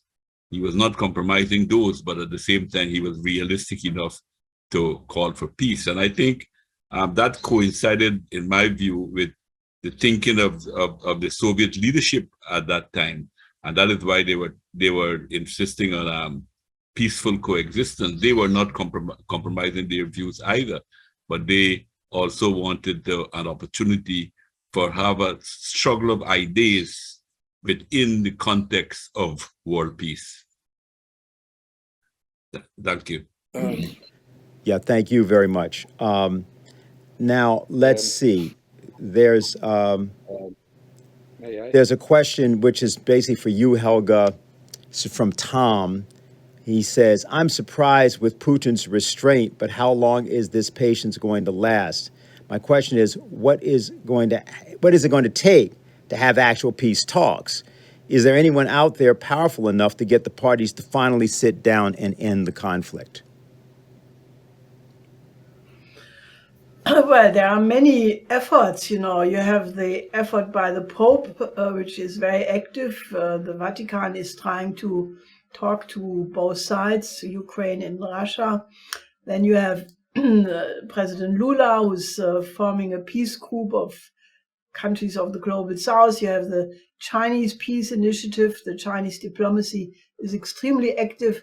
Now you have, I think, 5 or 6 African nations who are also going to send representatives to Kiev and to Moscow. And you have many, many appeals, you know, from intellectuals, from people who are concerned about the danger of war. I think, you know, this is a very hard nut to crack, because I think the business side of the war danger is, I think that in my view is why some people absolutely want to continue this game, which is really leading to potentially world war. And it's very difficult. I mean, I'm not a dreamer. I'm not making things up just to make the world look more nice than it is. So I've thought about it very hard, and the only answer I have come up with is that we have to make what we are doing here today and what we are trying to do with the International Peace Coalition to connect as many forces fighting for peace in the world as possible in 5 continents, to make that such a powerful voice that we somehow reach the people who are not aware of the danger. And I think it was several people mentioned that, Pino and others mentioned it, that the majority of the people don't believe that that danger exists.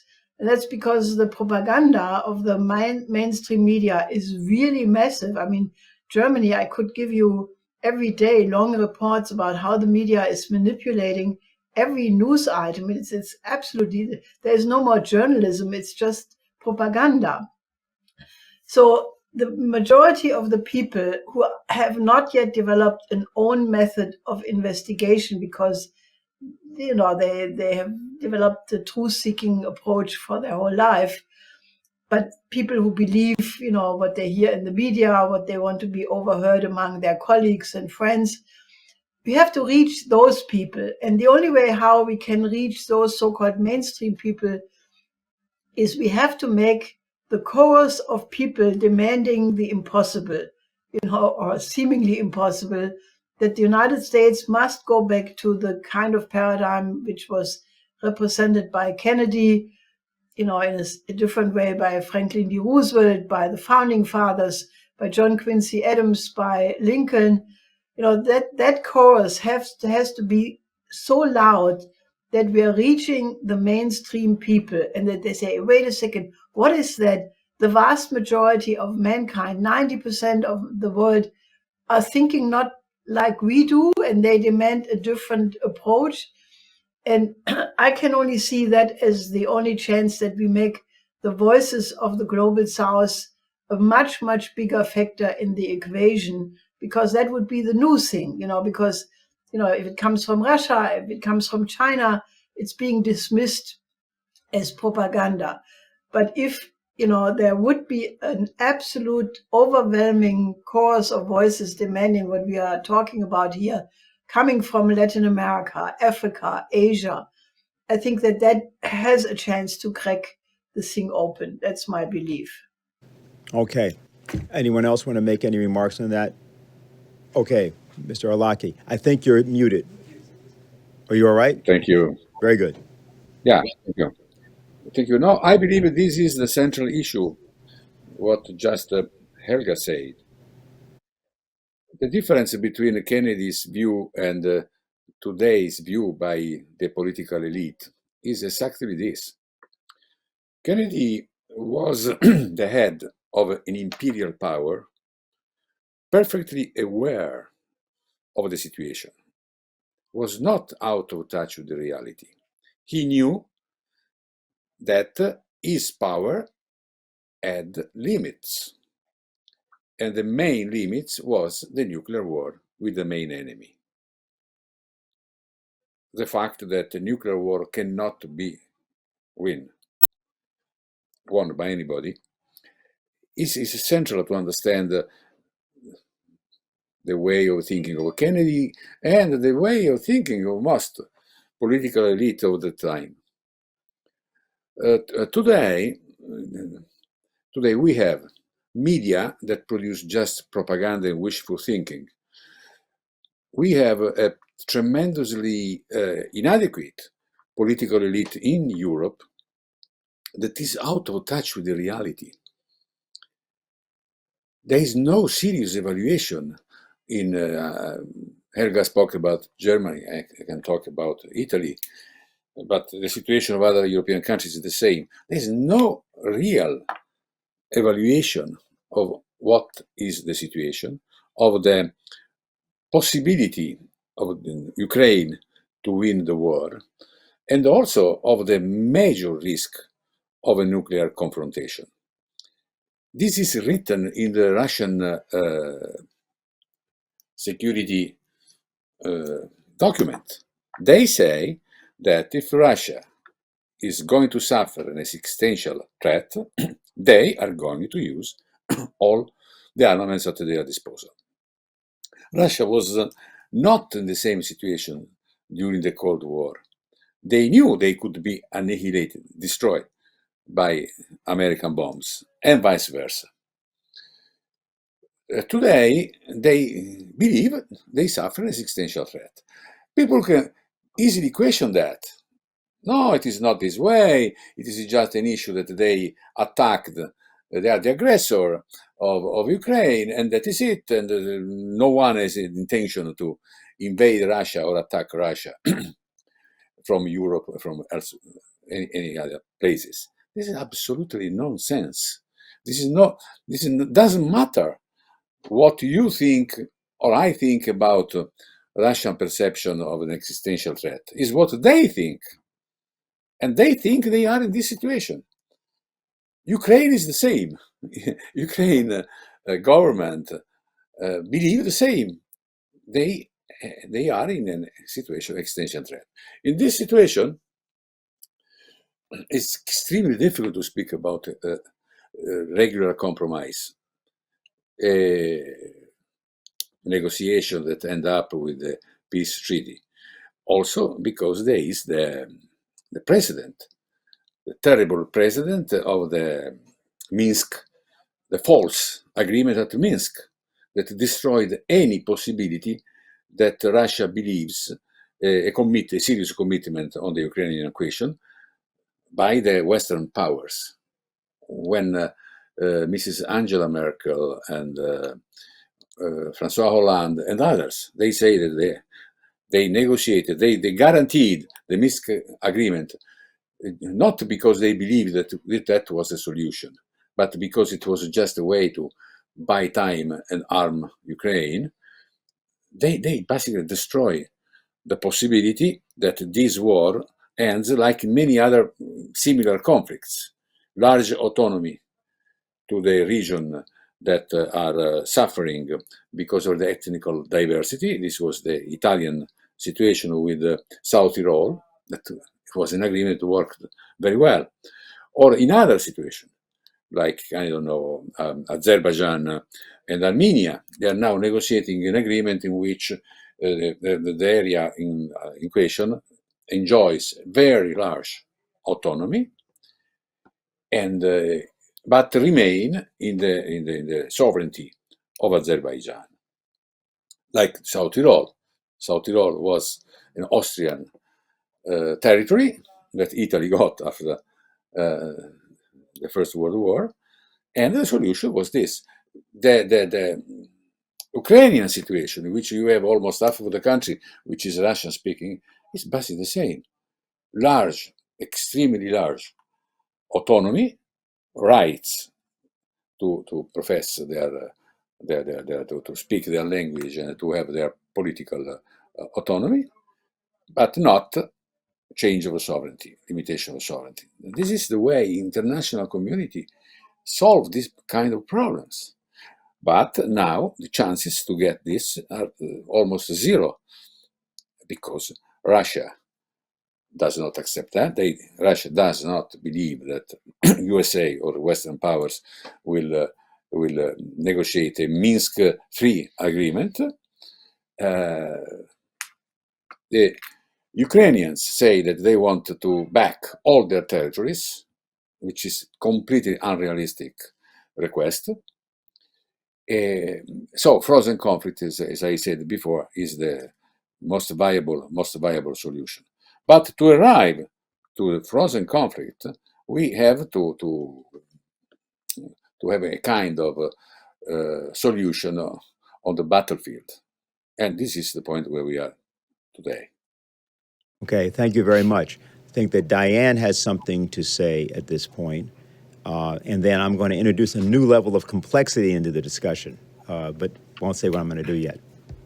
Okay, thanks. Well, just in keeping with what Helga said about the world, Americans, I think, often don't think about what the rest of the world is thinking of us, even though I think most Americans, if you ask them, would say, well, of course we'd prefer to have a leader like John F. Kennedy or Abraham Lincoln or Franklin Roosevelt, but how do we get there? And frankly, haven't been fighting hard enough on that question. But it brought to mind a poem sent over by a friend, written by a Russian poet immediately after the assassination of President Kennedy. And this also relates to what I said at a meeting last Saturday on the question of tragedy in the case of Don Giovanni, and what happens after the fire of hell swallows him up for his crimes, and the people continue their party, which was the point. This writer, and it looks like it rhymes in Russian, but I don't speak or read Russian, so I'm going to read the English translation. The poet is Yevgeny Yevtushenko, and he writes a poem called Americans, Where is Your President? The church bells sobbed across America, and birds slowed down their flight, while the Statue of Liberty, her hair all gray, sadly wanders through America. She wanders through the gloom of night, away from her detested pedestal, and asks severely with bitterness, Americans, where is your president? Answer, grandiose sequoias. Answer, lofty skyscrapers. How could you, America? How could you, America? Tell me. The cars rush once again to picnics. Broadway again is all decked out in lights. But you, answer directly. Show some courage. Americans, where is your president? And you, lift up your lamp toward the firmament and speak as woman and as mother, Statue of Liberty, who's been shot through, and curse the freedom to kill. Americans, what happens to you now? Stop and take thought, if only for a moment. Let your conscience wake you up at night. Americans, where is your president? And I think this is would have been very good for Americans to have heard this at that time, but happily, since we're all here, it's not too late. And I think it resonates precisely with what Mr. LaRouche said after 9/11 about the question of the humiliation of not acting when action was needed. So yes, I think these voices from around the world can definitely help us to move some people in the United States to have courage to do the things that they ought to have done and should begin doing immediately. I want to create the following. I want to show a video which is from November. Well, actually, it's a video that's created. It's an audio from November 4th of 63. Now, Kennedy is discussing the coup against the Diem regime in Saigon, which his office has authorized, and it's carried out. And this surfaced later. And the reason I'm playing this is because it will allow, particularly Ray, as well as others, and Harley can perhaps be a little bit of assistance in explaining some of the personages you're going to hear named. But this will speak to the question of the limits of power and also the issue of the complexity of what we are actually discussing and what we're actually undertaking. I think everybody will have something to say about it. So we can show that video for here in a minute. And as a particularly disconcerting element in the presence of John Kennedy Jr., which may be important.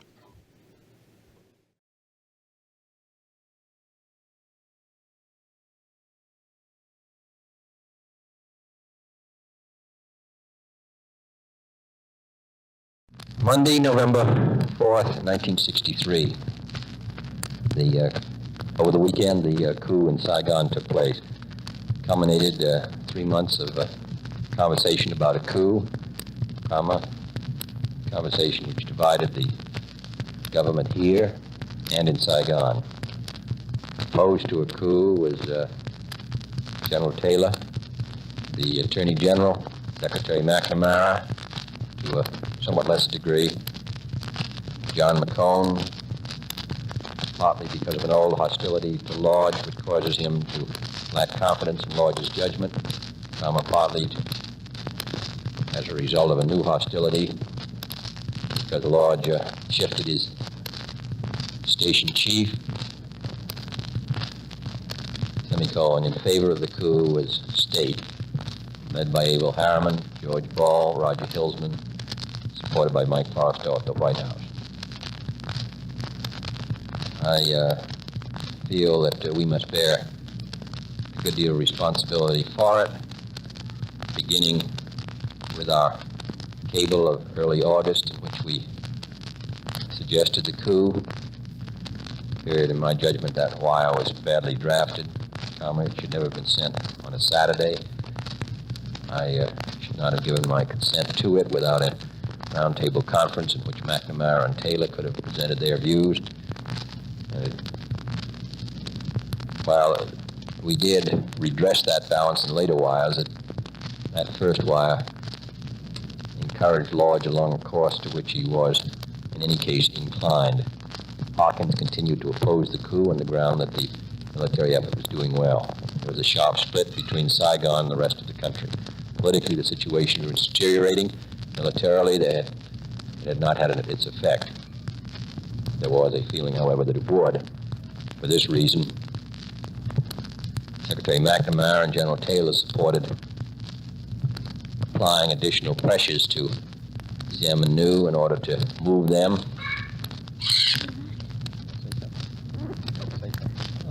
Hello. Naughty, naughty. Why do the leaves fall?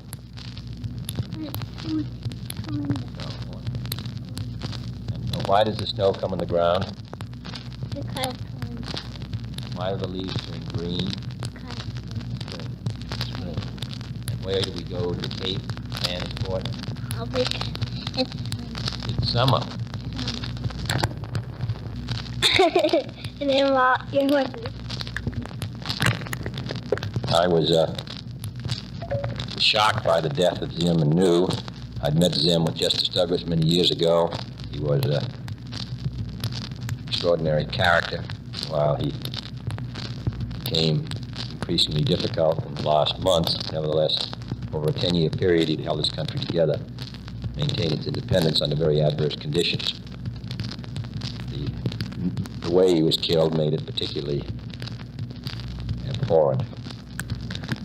The question now is whether the generals can stay together and build a stable government, or whether Saigon will turn on public opinion in Saigon, the intellectuals, students, etc., will turn on this government as repressive and undemocratic in the not-too-distant future. So I suspect that several of you will have comments, but I'd like to start with Ray, because I think it will be particularly meaningful to him, and then ask everyone else to say whatever you'd like to say about that. Well, I would say first and foremost that the candor that President Kennedy expressed on having been appalled by what happened and having taken a share of the blame and not being quite clear in those subsequent wires, having not consulted with General Taylor, McNamara. That's candor that is refreshing and has been absent since then. Now, with respect to the coup, it had a certain blessing from the Ambassador Lodge. None of us in the CIA analysis part thought it was a good idea, but we weren't running the show. The CIA was being run by the operations part, as usual. And, I met Lou Canine, and he's got chapter and verse. Well, he's dead now, but he told me chapter and verse of how it went down. So it was the beginning of the end, as President Kennedy forecast. Now, isn't it interesting to sort of compare it to today? Who are the hawks? Happens to be the Department of State. All those guys that really was supporting Ambassador Henry Cabot Lodge. And who are the, not doves, but who are the sensible people? Oh, the military. Secretary of Defense, McNamara, General Taylor, Chairman of the Joint Chiefs of Staff, or maybe he was President Assistant to the Military Assistant to the President. Hello, what goes on here? That's what's going on now in Ukraine. The Ukrainian army, highly touted, highly trained, exquisitely equipped, is getting its rear end kicked right now in 1 week of quasi-offensive operations called the counteroffensive. And I dare say that if our military have any sense at all, they should have warned the president, look, this is what's going to happen. These guys are not up to it. We better find some other way out of this. So interesting, isn't it, that you have part of the CIA, the operations people, okay? You have the military, and these hawks in the State Department. I'll just finish with this. When Bill Bundy was part of the State Department, and his brother McGeorge Bundy was the assistant to the president for national security affairs, okay? These guys were the best and the brightest. They went to the same schools as Blinken and Nod and Sullivan and George Stephanopoulos and all. They were very well heeled, okay? Best and the brightest. And did they feel that they could stand up to the president? Well, I'll give you a little vignette. After McNamara wrote his book saying, oh, we were wrong, we were terribly wrong, McNeil and Lehrer of recent fame on NPR had this little interview. And they said, now, McGeorge Bundy, we have already established that there was no attack on that second day in the Gulf of Tonkin. And yet the president went up and got the Congress to approve a war on that basis. How did that go down? And McGeorge Bundy says, well, I was sitting at my desk and the president come. Now the president, a very tall fellow, he's a pretty dominating. He looked down at me. He says, "Well, Mac, are you going to go up and sell that Tonkin Gulf resolution to the Congress now?" And I said, "Well, Mr. President, it's not very clear what we have to."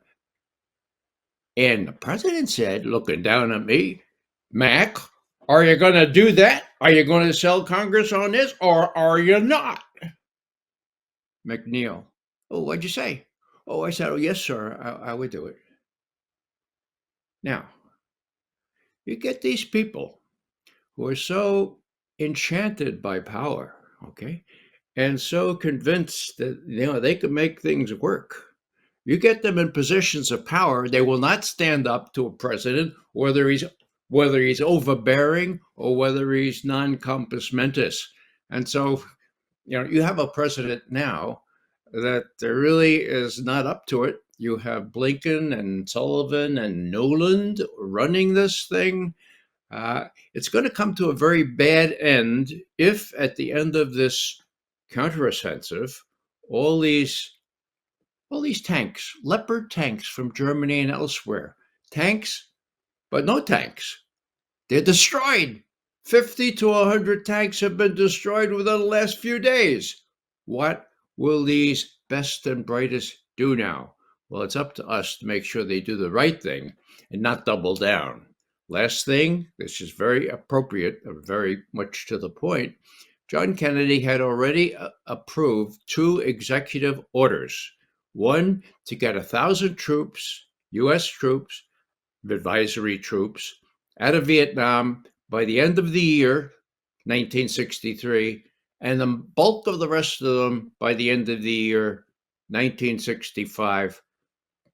He was going to give Vietnam and Southeast Asia to the communists.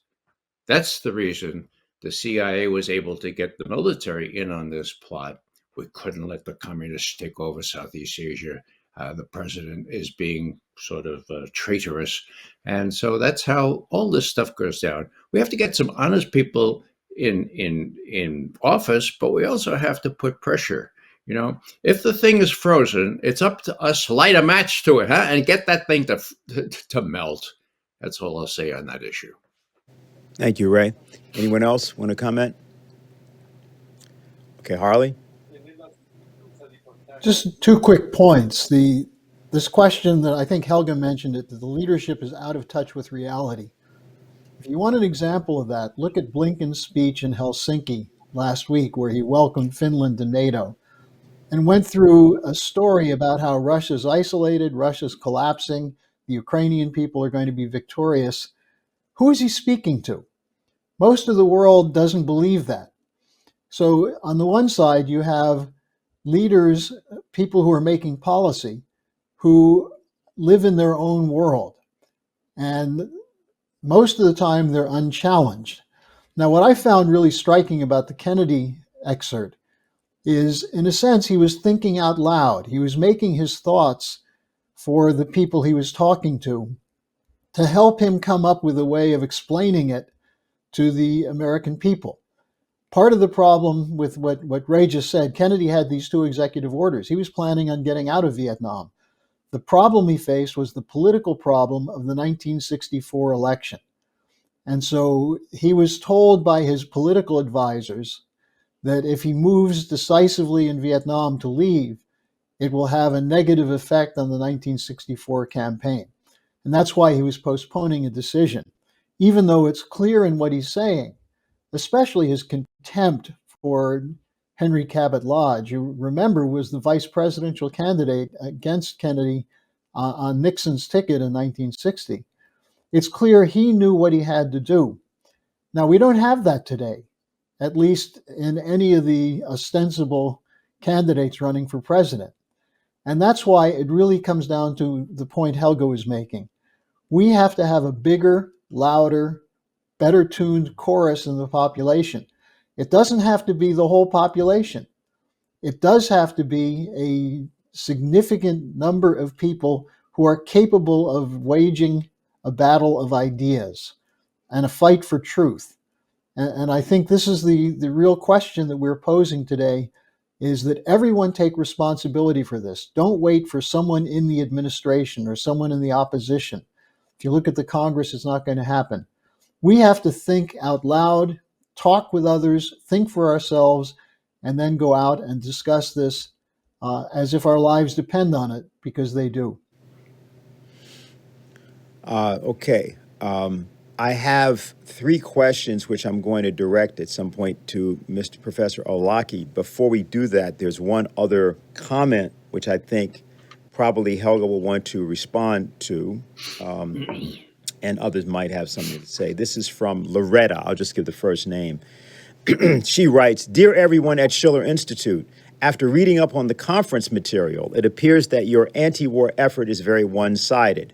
While it is highly critical of the U.S. foreign policy, it seems to completely justify Putin's aggression and dictatorship regime. Not a word directed at his abuses against his political rivals and against the Russian people for over 16 years and counting.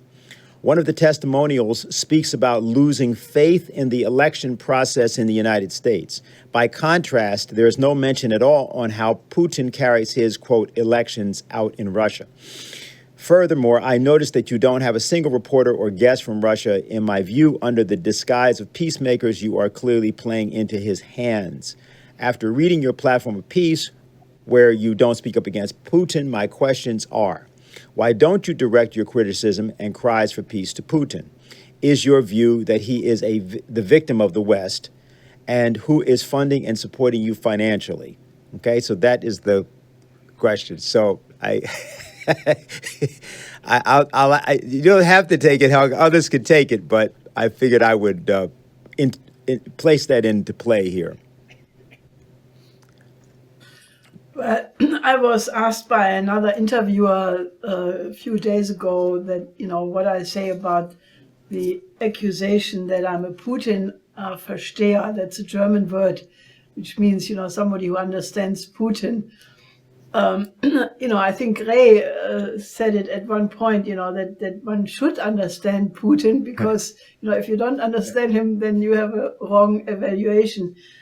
I think that, the question reflects basically minimum 30 years of distortion of history. And, I'm in a very comfortable position because I'm not an observer of history.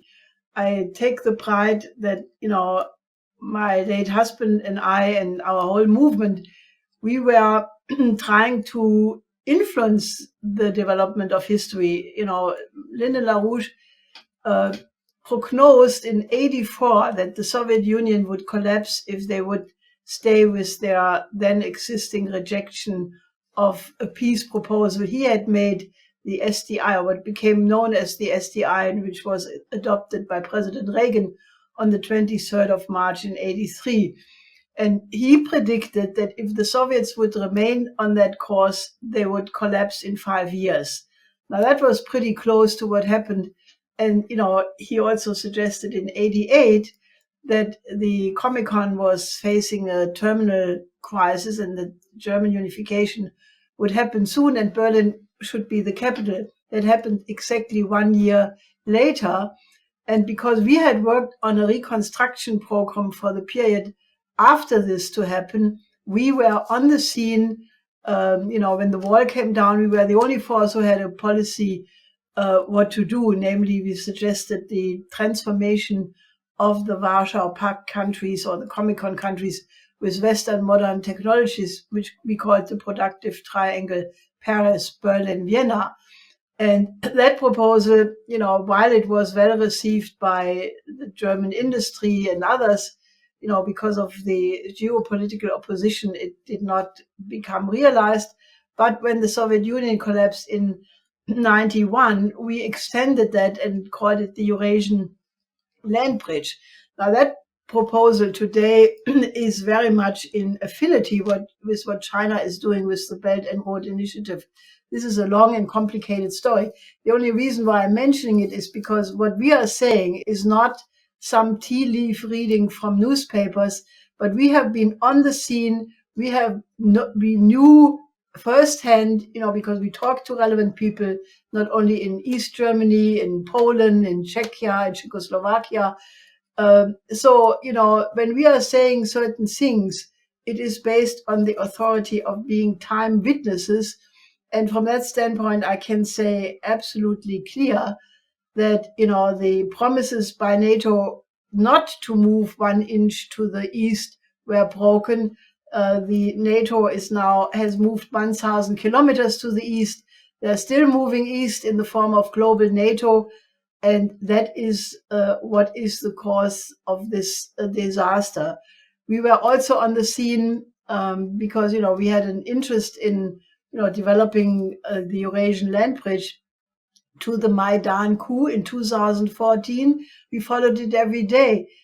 We knew what happened with Victoria Nuland. We listened to her strange tape with Ambassador Pyatt.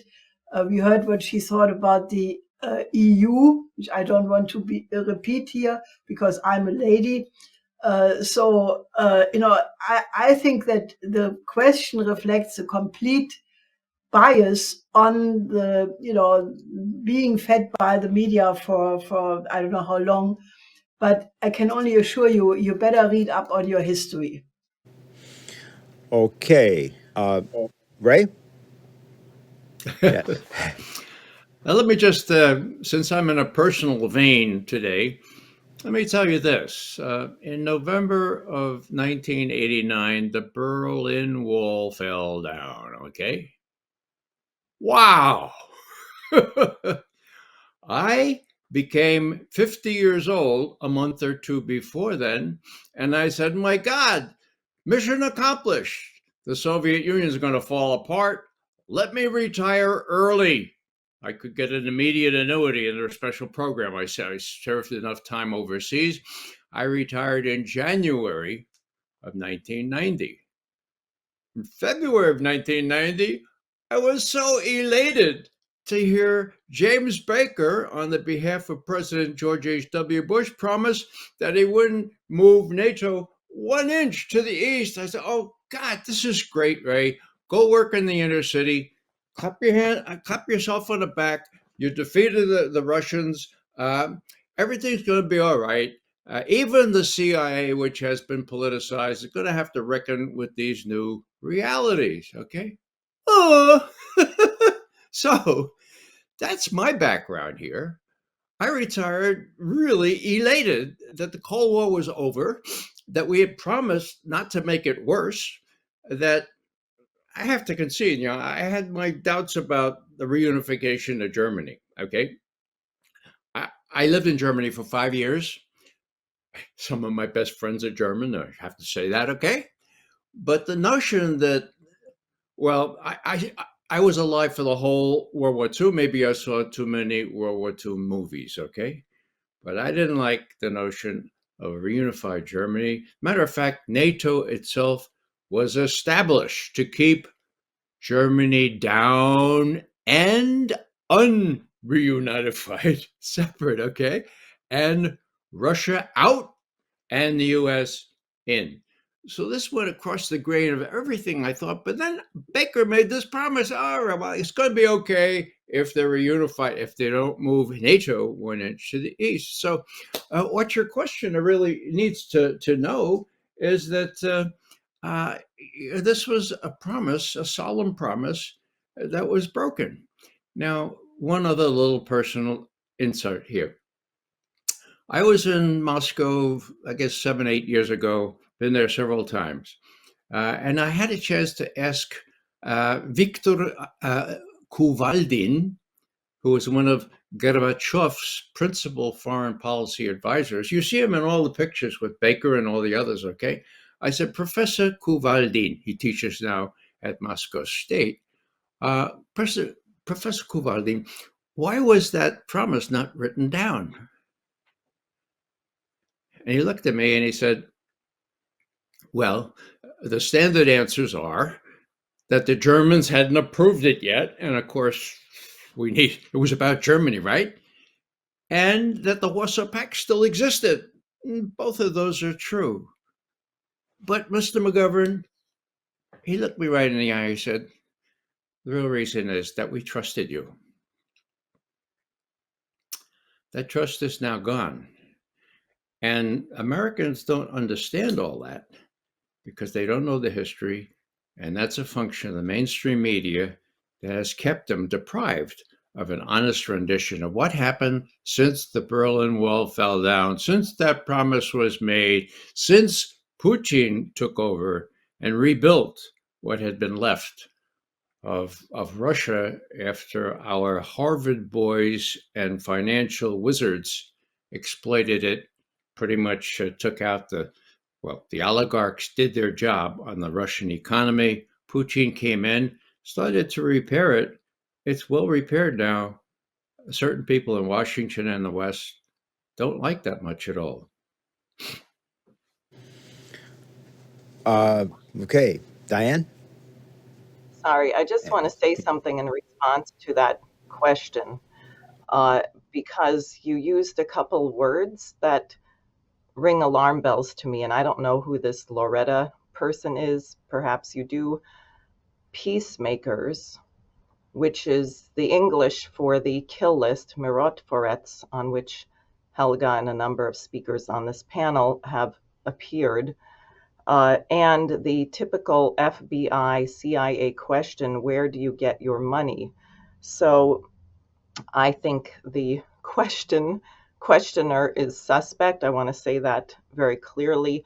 I don't think an honest person, even the New York Times, has been forced to admit that the photographers from the West who are deployed to take pictures of the front lines find themselves asking the Ukrainian soldiers to please, couldn't you cover up that swastika so we can take your picture, because it's going to be really hard to continue to get support for this war if people know that people on the front lines are advocates of the odious, to use a word Scott Ritter uses all the time, the odious legacy of Nazi collaborator Stepan Bandera. Okay. Pino, did you have something? Go ahead.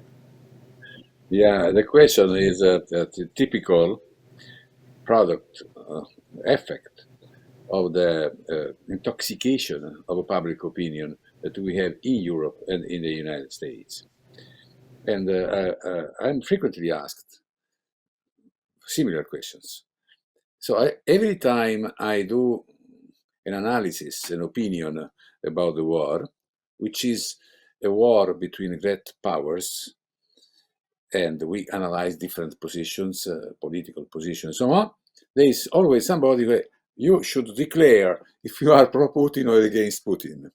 You must say that Putin is a bad guy, that Russia is an authoritarian country, and so on. This is, an effect of intoxication of the propaganda machine. In Italy, we had important newspapers publishing a list of the so-called Putinists in Italy. Everybody who has an opinion on the war that does not is not the same of the mainstream media is immediately accused to be Putinist and so on. It's a very stupid way to put the question. I met both Putin and Biden. Biden, we have been quasi friends for almost 30 years because we knew each other because of the Biden report of the drug trafficking to United States and Europe. I met Putin a couple of times when at my time in the United Nations. And of course, I have an opinion on them. But what is important? It doesn't matter. We are talking about a big issue, which is a big war between two big, great powers. We are talking about solutions and so on.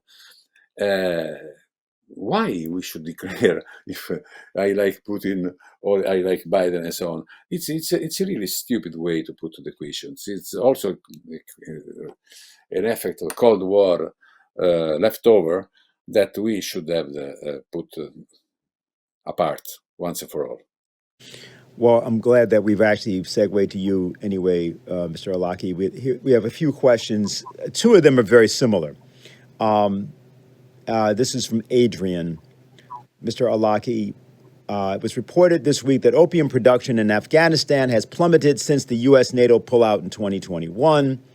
Do you think this could be the beginning of a stable and lasting decline in worldwide opium and drug production? And could the Western public start to see the benefit of a post-unipolar world order as a result of this? So that's one statement. A different but similar statement is from Marsha Mary Baker, who just says, would you please draw out the points you think everyone should appreciate about this announcement this week that has fallen drastically in the last crop year, down to the low level achieved in the year 2000 to 2001 when you were at the United Nations working on this. The Taliban government of the Islamic Emirate of Afghanistan announced in spring 2022 that they would accomplish this, and reports show that they have succeeded. And thank you for your sharp article warning of the delusion of having a frozen war in Ukraine, which the EIR Weekly will publish this week. So, any comments you have on that? Yes, I'm dealing with Afghanistan since more than 30 years, and I tried, when I was the head of the drug program of the United Nations, to eliminate opium production in Afghanistan through alternative development.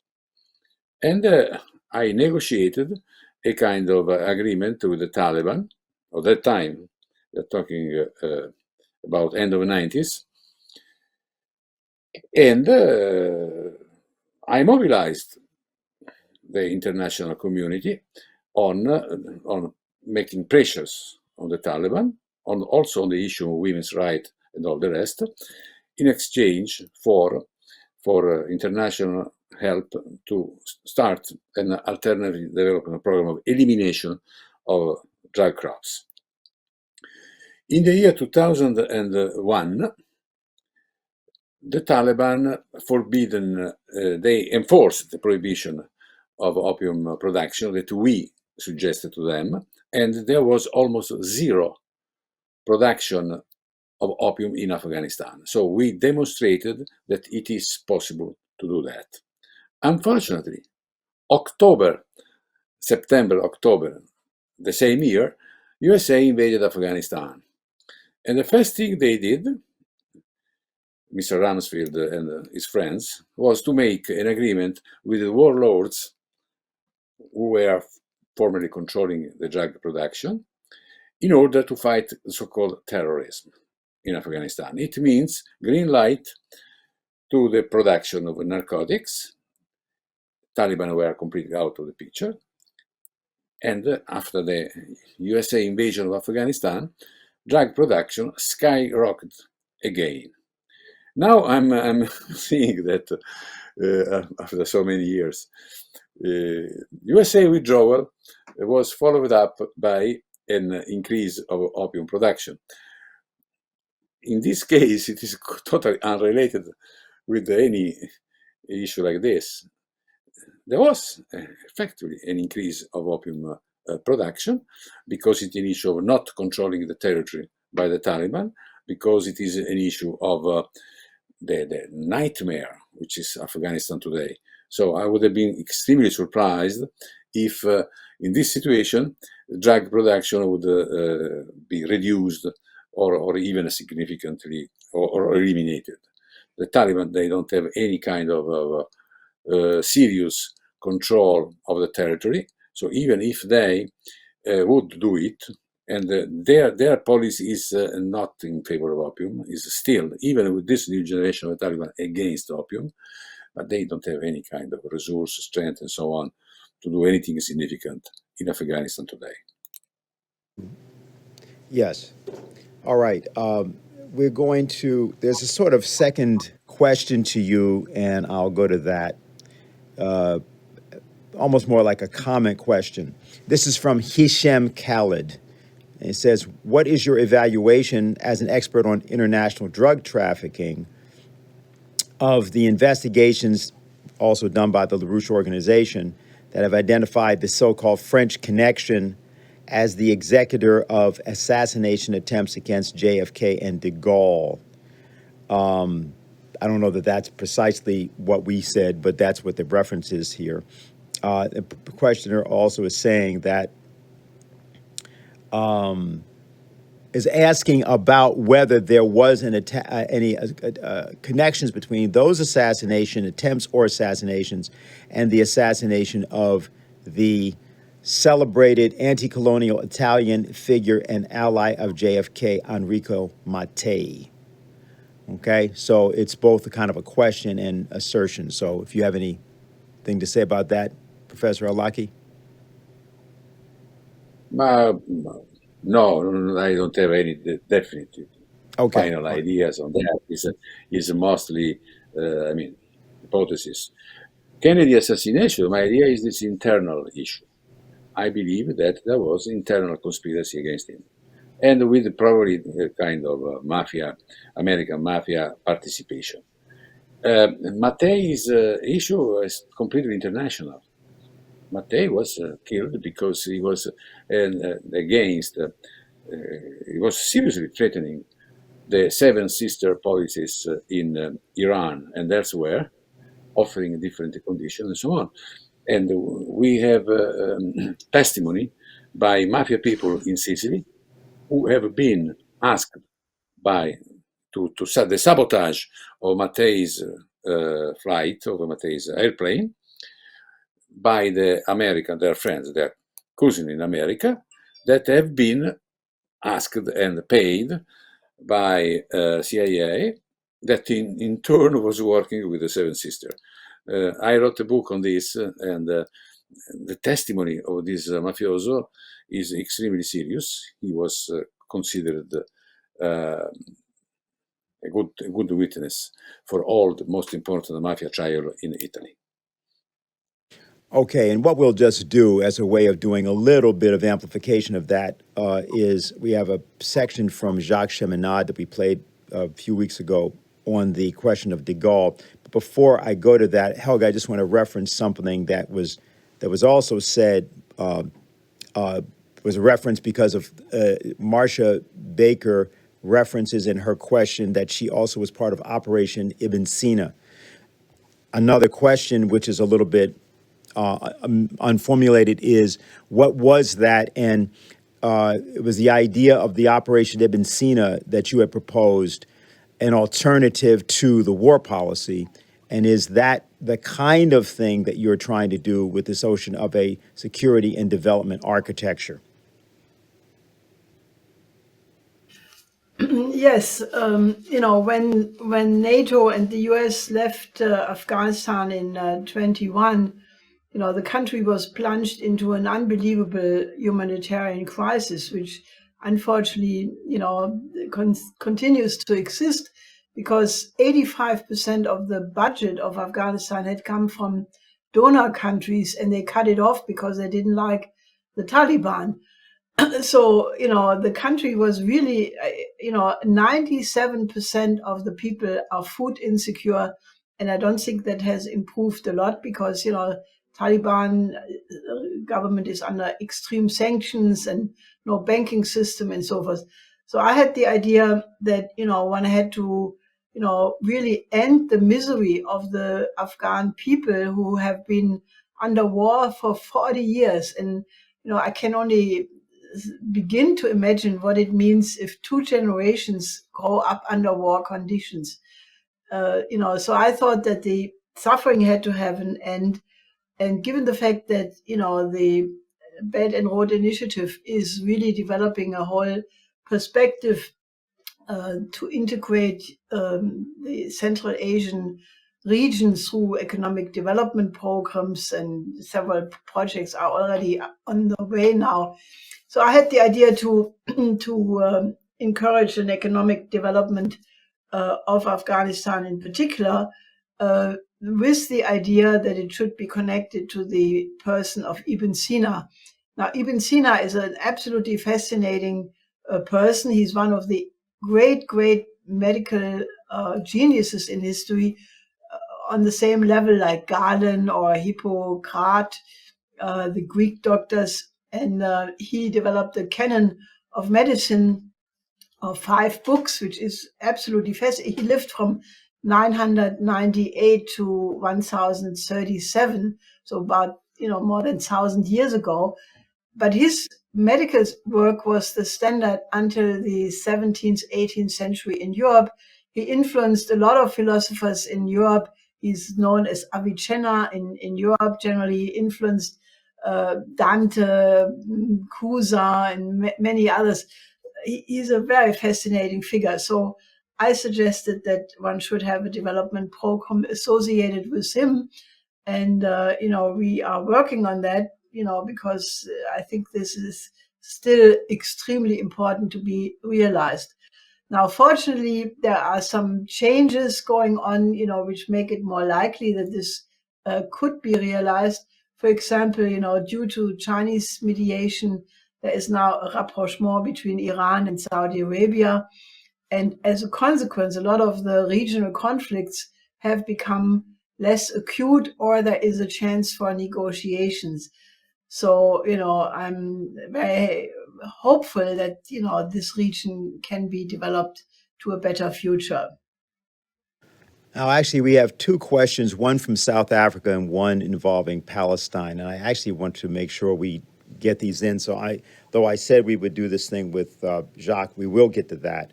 But given both the time differentials and otherwise, I definitely want to make sure we get to these. So this is from Ishmael Fowley in South Africa, and he says this: "It is clear that the United States and its partners seem to be desperate to see South Africa be unable to host the BRICS summit due to what the USA ambassador did and the International Criminal Court arrest warrant for Putin, which, if successful, might create more tension since the weapon of the elite is media and propaganda.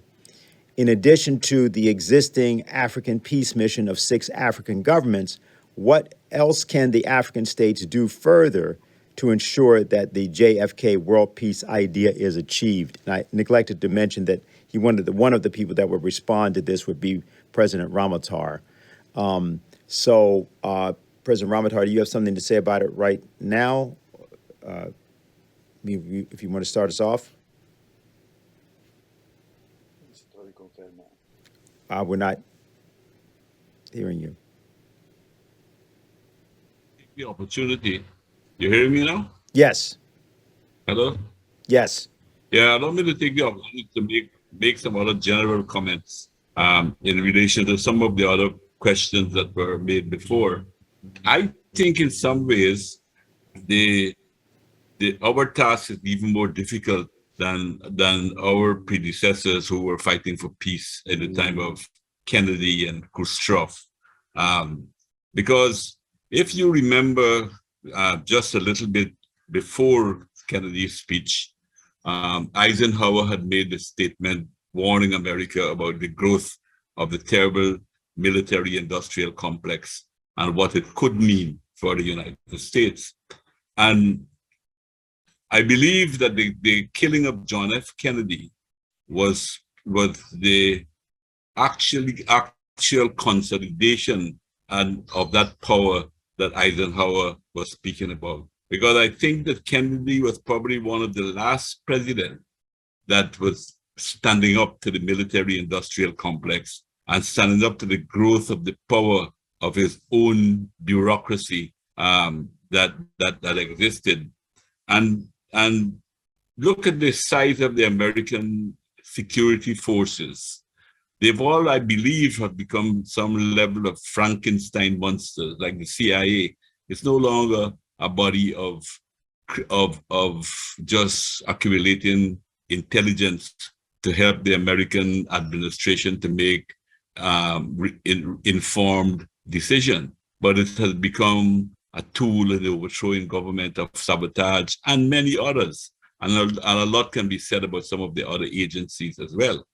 And I also recall that when I looked at what happened in 9/11 and 2001, I was passing through the United States at that time. I was on my way to Guyana from in transit in the United States. And And there I saw, in a way, the power of the bureaucratic state. And I came to the conclusion then that the United States is such a country with such a powerful bureaucracy that it can probably run without an elected government, the way people were putting things in place. And if you read Richard Clarke's book, Against All Enemies, that idea came out to me about how powerful the bureaucracy was. So I will say that I don't know if Kennedy was alive, if he would have been able to make that type of speech today, because of how powerful the military industrial complex has grown. And not only that, they have taken over all aspects of life. In my opening remarks, I mentioned about the interlink with the military, the finance capital, industrial capital, and the media. The control of information is also a very, very powerful tool in the hands of those people. And sometimes it appears that the elect, and also we've seen several studies that shows how much money is being pumped into elections campaign, not only in the United States in the presidential elections, but also in state and congressional elections and so forth. And that is why you could get questions that we heard just now from the lady, questioning us for trying to fight for peace and displaying a total lack of understanding about what is actually happening in the world. And that is why I think our task is even more difficult.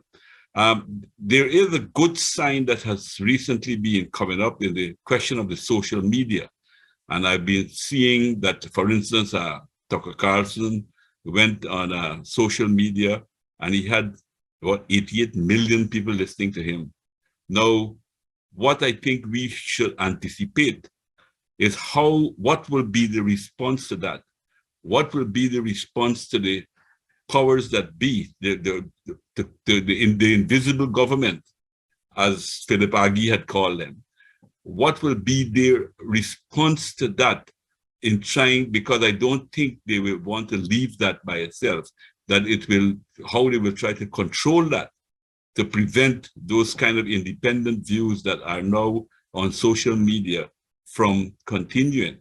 Therefore, I think that one of our anticipation should be to try to defend social media, to try to keep it as far as possible as a vehicle to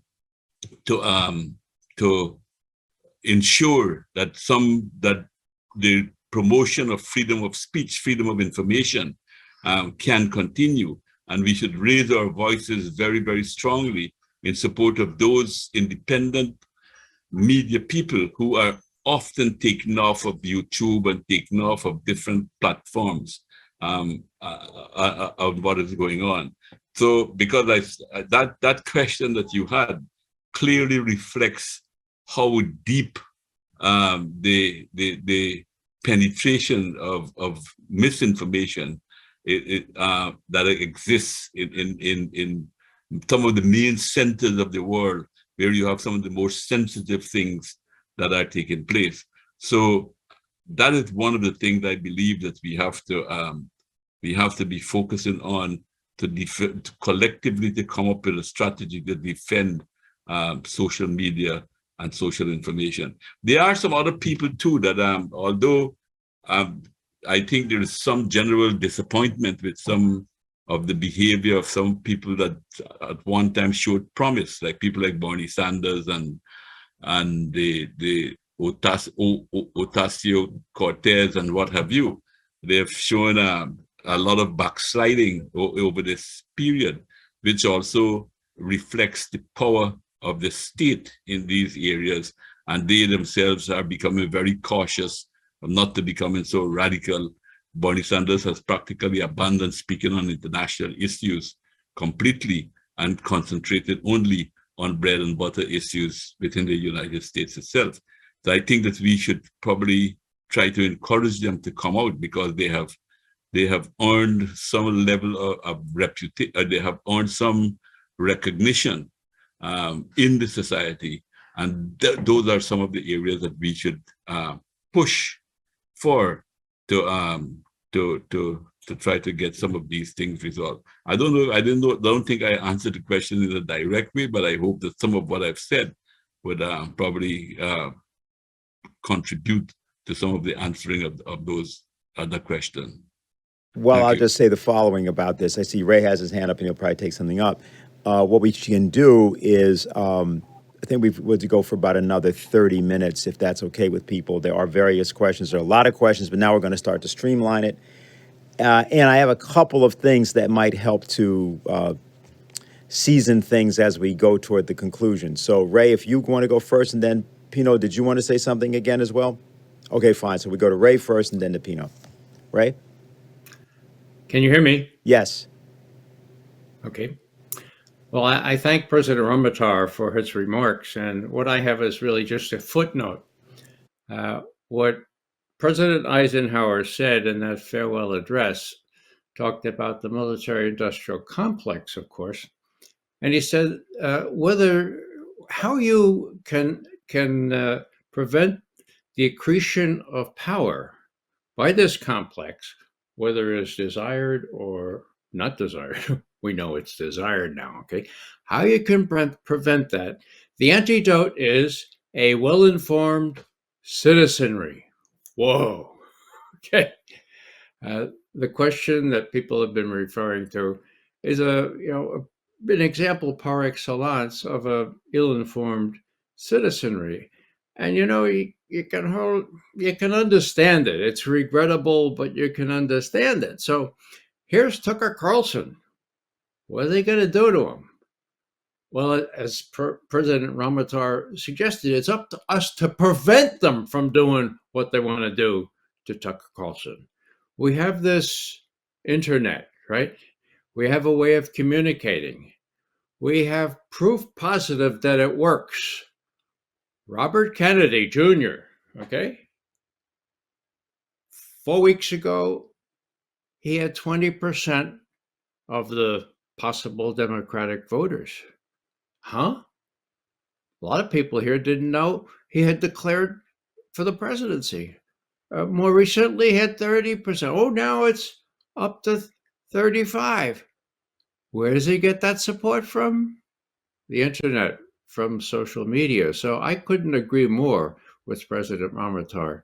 We have to make sure that we stand up for continued access to that and to realize that this is the only antidote to the military-industrial complex, as Eisenhower warned us about so many years ago. You count them up, 1961. Okay, very good. Pino? I think you're muted again.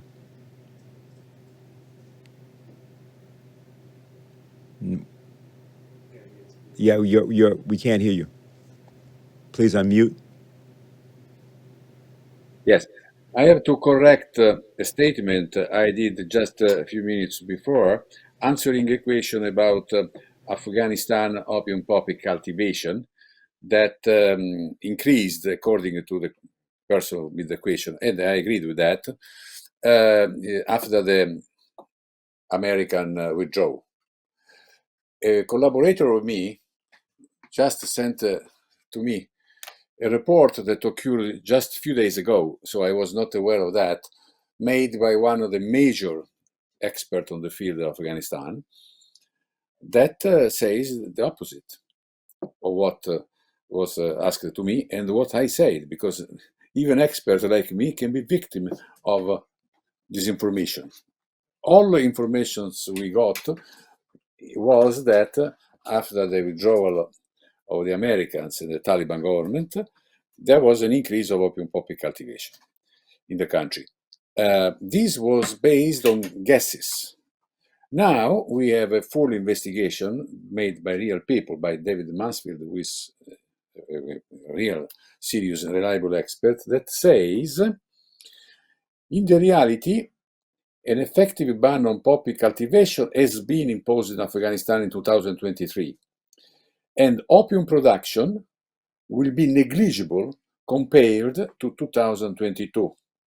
In fact, High Resolution Manager shows that in the province of Helmand, which is the most important province for the cultivation of opium in Afghanistan, they produce more than 60 or 70% of all production in the country, shows that in this province, opium cultivation has fallen from more than 120,000 hectares in 2022 to less than 1,000 hectares in 2023. A reduction that surpasses any prior national poppy ban in Afghanistan, even the prohibition of 2001, about which I spoke before. This is a major piece of information that changed completely the picture, because Afghanistan is producing more than 90%, 95% of heroin consumed in Europe. And this will have a dramatic effect in the following months on the drug market all over Europe.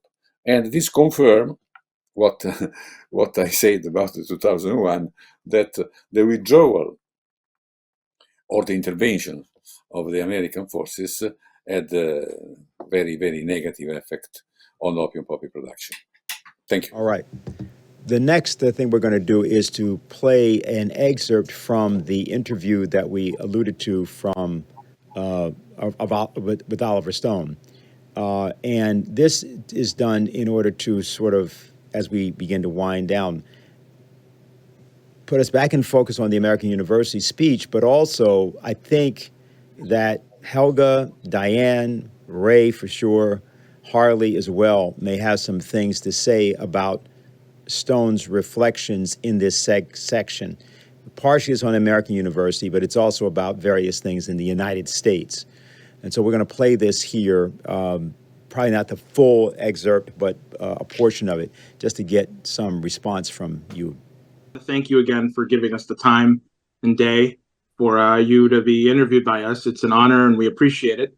Sure. My pleasure. I think to just kind of start us off, I think what Tynan and I are trying to succeed in our mission is we're trying to get people our age, 18 to 30, to try and think about what it means to actually have an alternative. Because it's one thing, I think, to be rebellious against the oppressive system that we're all in, but what do you replace it with? And one of the things that we've really been promoting is this Kennedy speech that he gave at American University.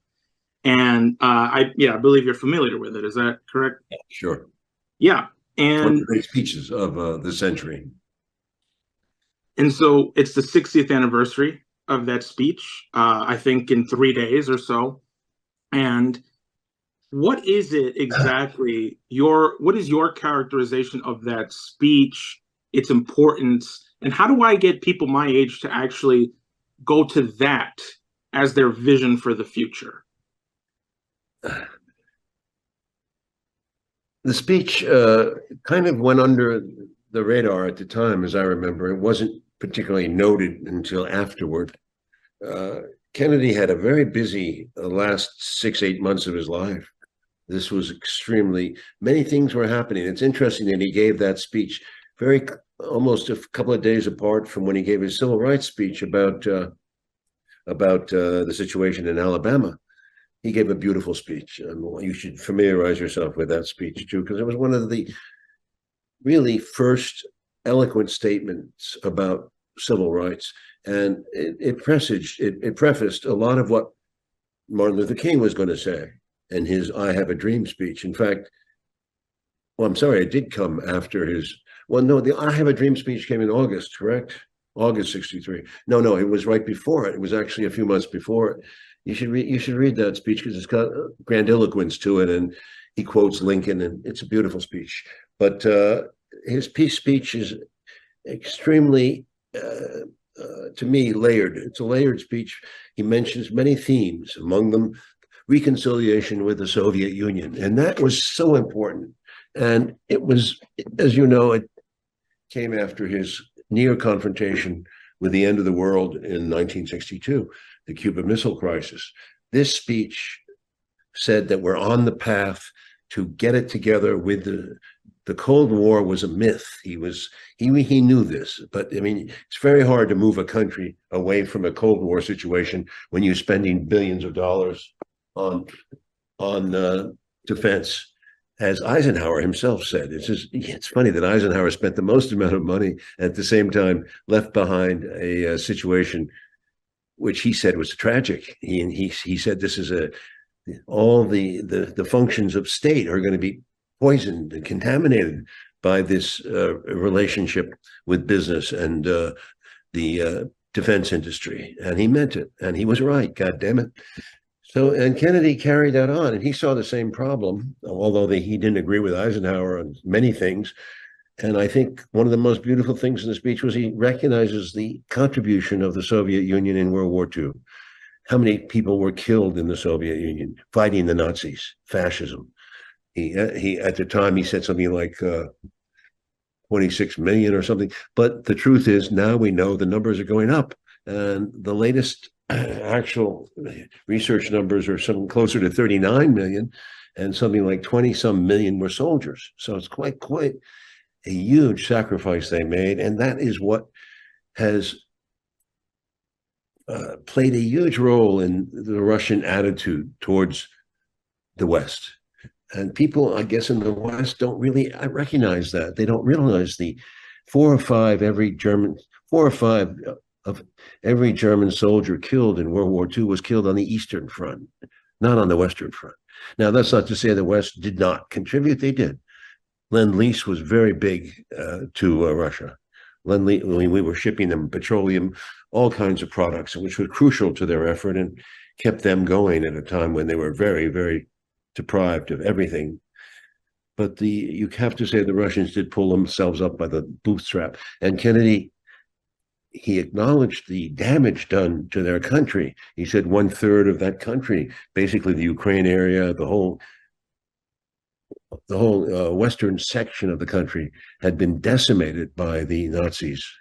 It was so he said from here to Chicago would be the equivalent, meaning in the Soviet Union. From New York, from Washington to Chicago is what he was relating to. In that speech, he also, and he said it's time to realize this, and it's time for our countries to basically get it together and respect each other. And he emphasized not a Pax Americana. That was what people were thinking at the time, that it was an American peace governed by American weapons of war, which is what we have to some degree now in the world. In other words, he was counseling a real peace of understanding, of compassion, of mutual respect. And we never achieved that, believe it or not. We never achieved that. Briefly, I believe, he was killed soon thereafter, and his peace initiative with the Soviet Union went down in the toilet. Lyndon Johnson was a pedestrian politician and a stupid man because he got himself involved in a ridiculous war 6,000 miles away.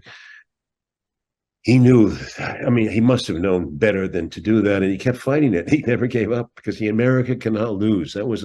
It's a point of honor that Nixon kept emphasizing. We have to have a peace with honor.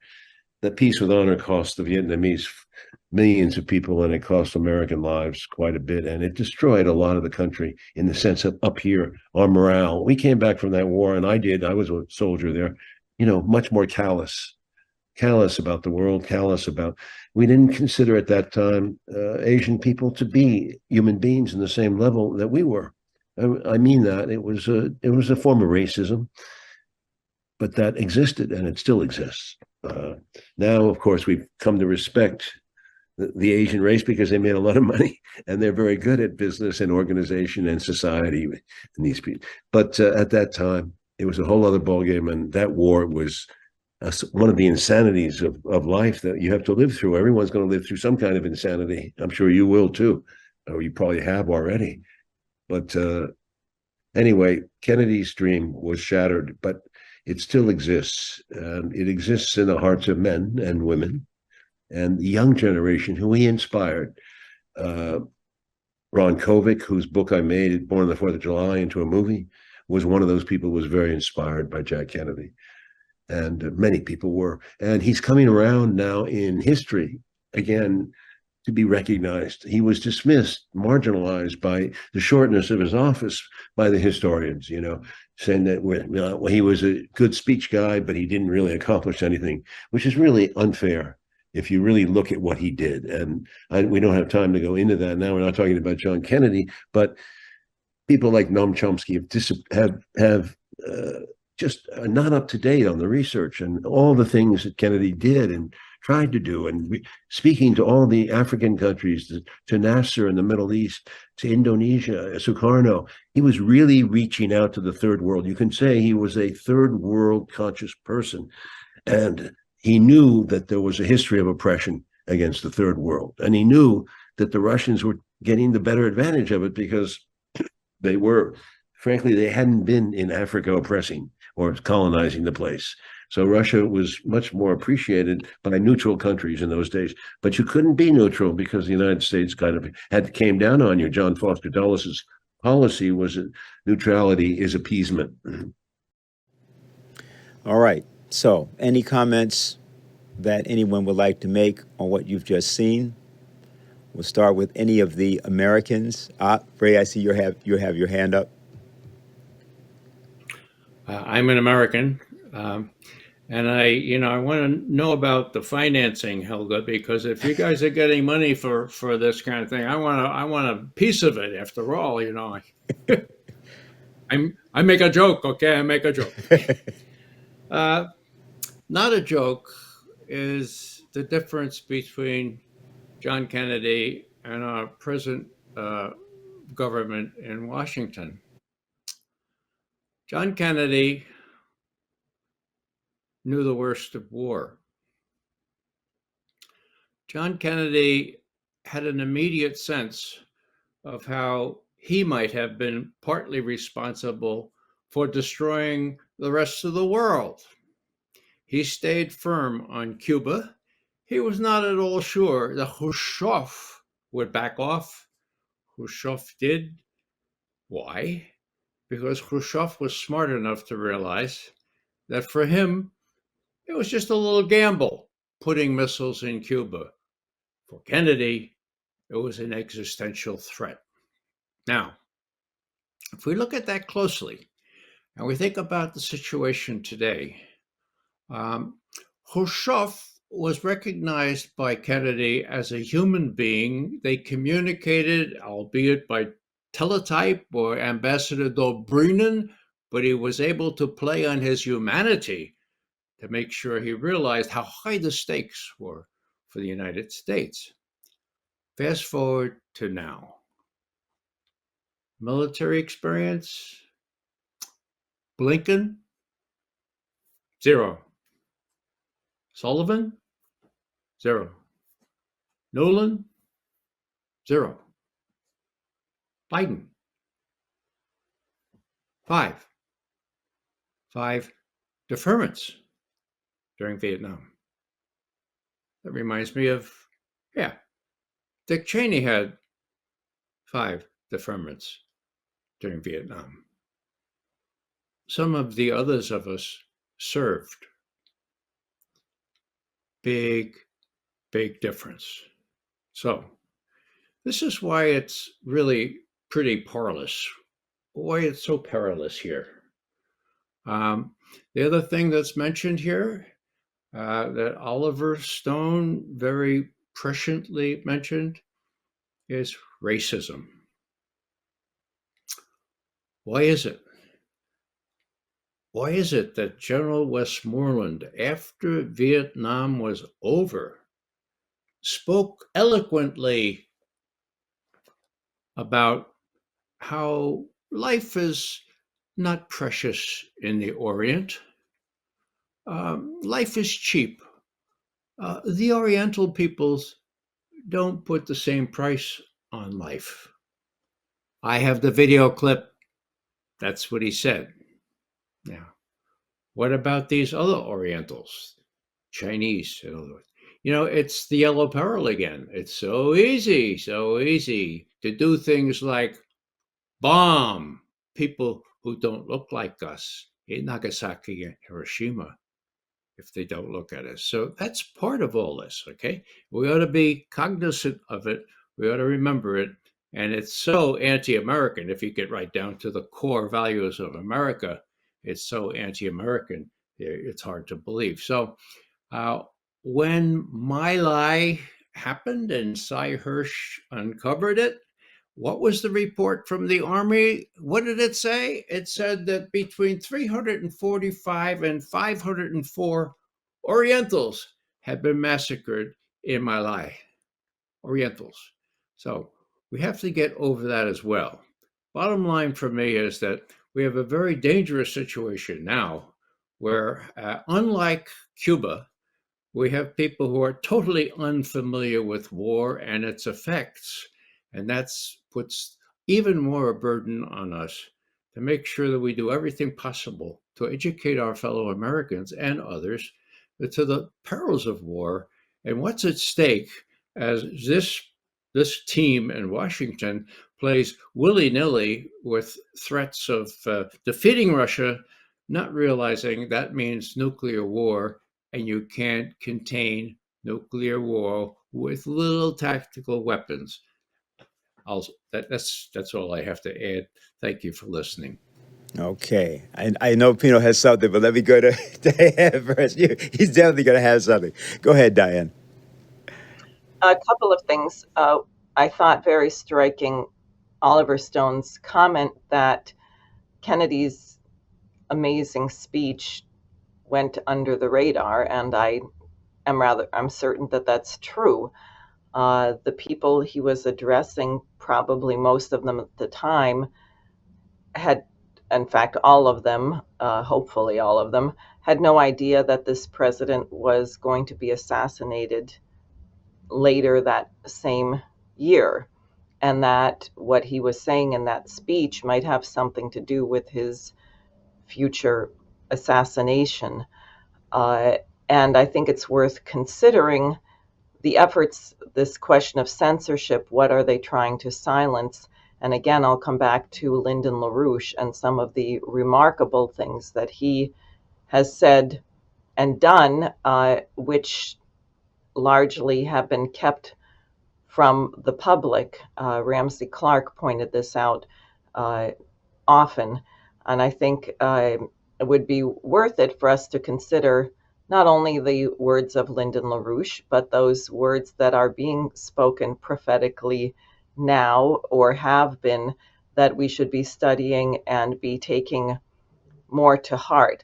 The other aspect is this question of the Vietnam War, which Stone said caused us, people came back more callous.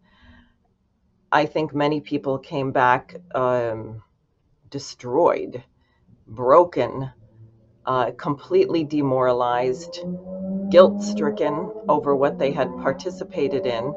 And I think it's worth considering that perhaps the intention of that war tied in with the assassinations of this 5-year span of both Kennedys, Martin Luther King, and Malcolm X, that the purpose of this war may actually have been the destruction of the United States.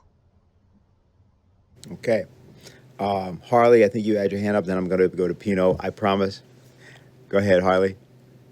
Let me just make 2 points. On this question of the going under the wire or not being noticed, Kennedy's speech, Ted Sorensen, who is one of the people who wrote it with Kennedy, said that they made no pre-announcement of what he was going to say because of the fear that it would be somehow rejected or shut down.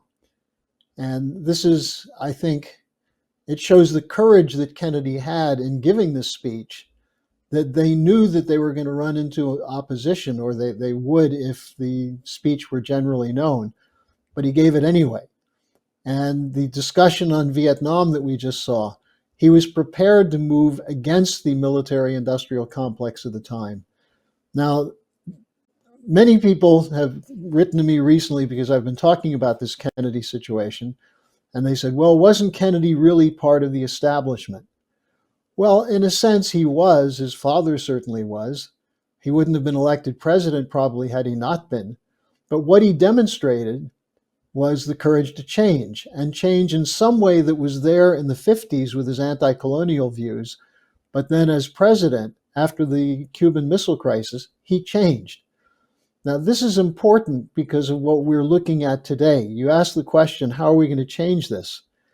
Well, Helga's been making a point that Americans must be brought to understand, and also Europeans, that our enemies are not Russia and China, that's the media story, that's the myth from the people who are the war hawks and so on, but our own permanent bureaucracies are the enemy.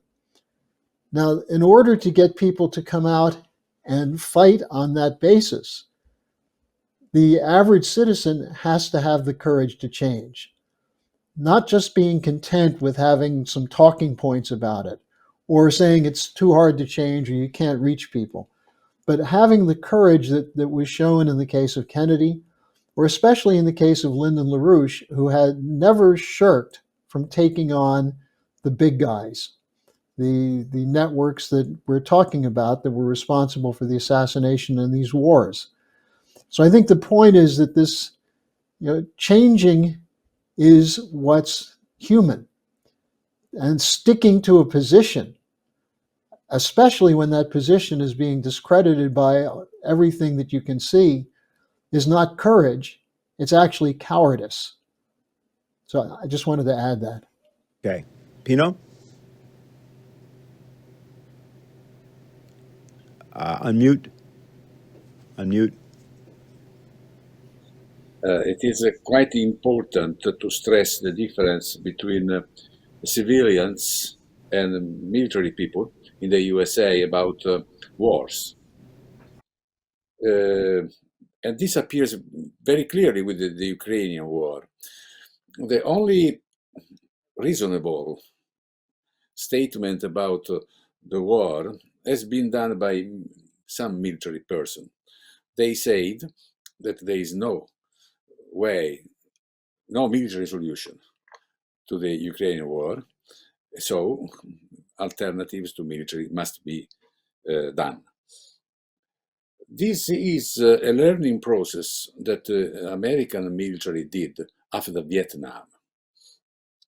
They lost in Vietnam, and they lost in almost every other wars they did since then. They lost sometimes militarily, sometimes like in Iraq, they won military but lost politically. Sometimes they lost on both counts. And so they learned that they lose the war. They are not able to win any war. So what they are interested in, the military-industrial complex, it is interested in the threat of war, keeping alive the threat of war to maintain and increase their budget. They are not interested in the actual war. The risk of losing it is too high because they never succeed to win this war. Civilians are completely irresponsible. They do not understand. McGovern correctly stressed the fact that they have no experience in war. They don't know what is it. A real war with a real battlefield and so on. This occurs the same in Europe. We are now guided by political leaders that don't really understand. They don't have the lightest idea of what is a war and what is a battlefield. Unfortunately, they are still in power, but I believe that with the final end of this Ukrainian war, no European government will stay in power for so long. They will not resist the end, the not solution of the Ukrainian war. Okay. Okay, we're going to take two more questions and then go to summaries. Helga, this question is for you from Dino Gavancho Ciliani, Vice President of the Education for Development Civil Association. I believe he's from Peru. And it says, first of all, my greetings and congratulations to the members of the Schiller Institute and the distinguished speakers for organizing this momentous event. I would like to make a comment and then a question. Regarding the conflict between Ukraine and Russia, I would like to say that many Peruvians who have followed the conflict objectively and carefully understand that it is actually a conflict between NATO against the Republic of Russia, using Ukraine as the instrument. And we can perceive this reality, and he goes on, it says, we find a parallel with the war that Great Britain launched against our country, using the Chilean government of that time as an instrument, as declared by the Secretary of the State of the U.S. government at the time, Representative James Blaine. Goes on, says some other things. And here's the question that's asked. How is it possible that large sectors of the population continue to accept surreal narratives developed by power structures alien to nation states, and that are not only are they unaware of the true colonial processes involved, but also, like the German population in Hitler's time, accept and support policies such as the prohibition of artistic expressions just because they were created by Russian artists? I mean, the prohibition of the works of Tchaikovsky in Europe, for example, as well as the forgetfulness of the important role that Russia played in freeing us from the Nazi threat in World War II. Is the planet facing a permanent process of social engineering in the same style as the Nazi propaganda ministry? What kind of social engineering process continues to be implemented globally to continue stunning the cognitive and moral capabilities of the population?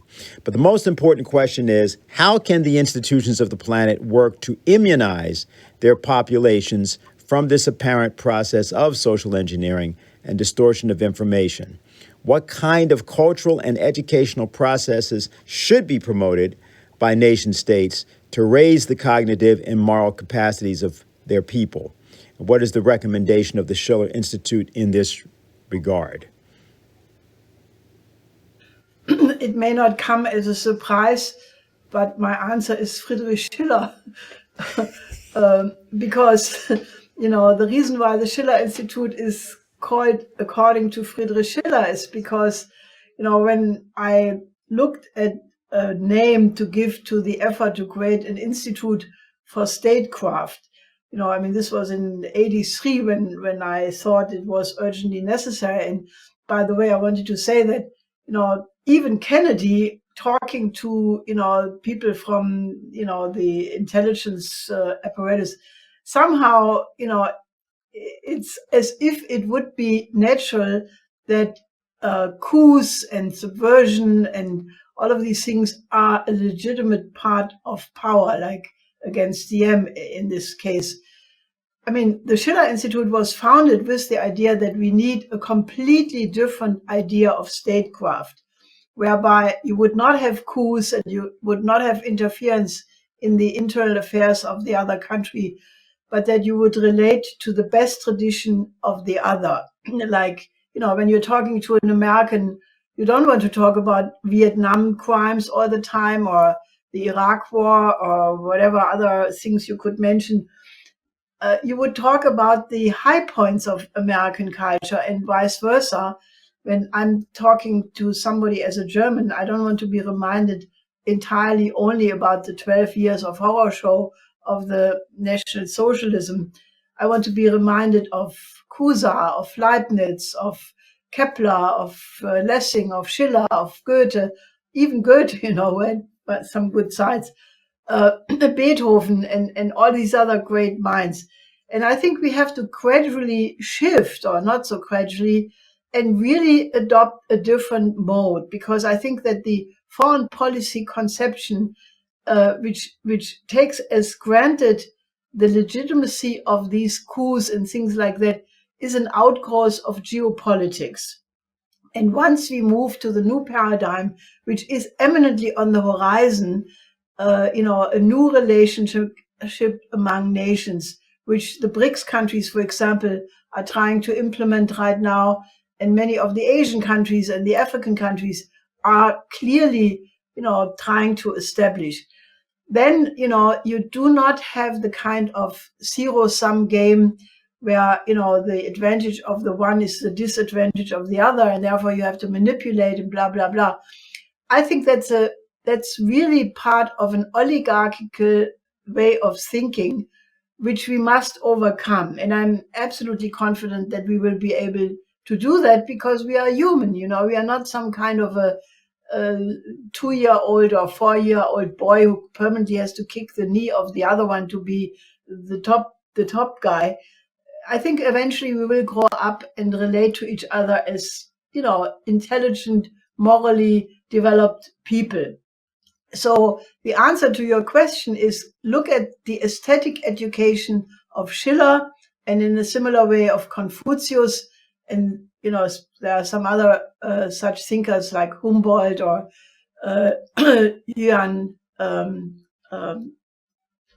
I forgot now the name of the first education minister of the new Republic of China. But it is the idea that through education, aesthetic education, you can elevate the emotions. And the reason why people are manipulatable by the media is because, the oligarchy wants to bring out the worst in people. Because, when they are piggish and selfish and pornographic and violent and all of these things, it's easy to manipulate them. You can shift the views of people by bringing out the worst in them. So our task is much more difficult. We have to bring out the best in people. And the way to do that is apply the aesthetic education method, which is the most developed in Friedrich Schiller, because he had the ideas that through great classical art, the music of Beethoven, the works of Shakespeare, the works of Schiller, and many other such great poets and composers, there is nobody exactly like Beethoven, I want to say. What happens when the listener listens to this composition, at least for the moment of being involved with the great piece of art, you have to, engage in the beauty of what you encounter. And that is both sensuous because the beauty appeals to the senses, but it makes it better, it improves it. And the more people engage in great classical art, poetry, painting, especially music, the more their character improves, especially when it's combined with the intellectual, with the effort to intellectually understand the composition. So, we have to make people better people. And you can recognize, Confucius said you can recognize the character of a state by looking at their music. If their music is degraded, the country is degraded.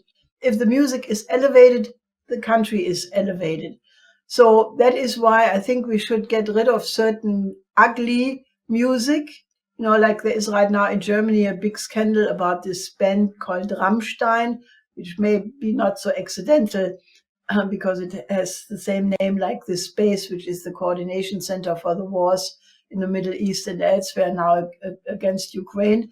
The Rammstein band has one M more in their name, but it now turns out that they were involved in a totally disgusting, sexual molesting and against, so that is ugly. So why do we listen to ugly things? Why do we allow ourselves to be drawn into the pit of drugs, of degeneracy, of all ugly things?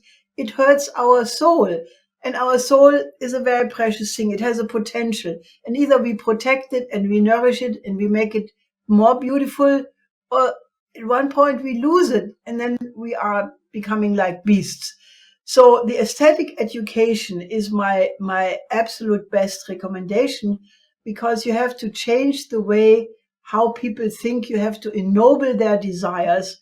And classical great art is the best way. Schiller said, you have to catch people in their leisure time, because when they're working, it's very difficult. But in their leisure time, you have to playfully bring them up to a higher level.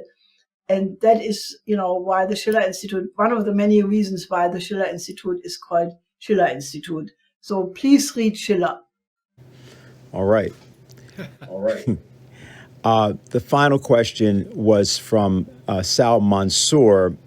And I want to read this one because it talks about a conflict that seems to have been forever. So we're talking about peace. It's important. He asks, what vision does the Schiller Institute have for promptly ending the colonization of Palestine, along with the suffering and unjust treatment of Palestinians since 1948? He goes on to say that the suffering began after World War I, when the British colonized Palestine and then handed a land that they did not own to the Israelis.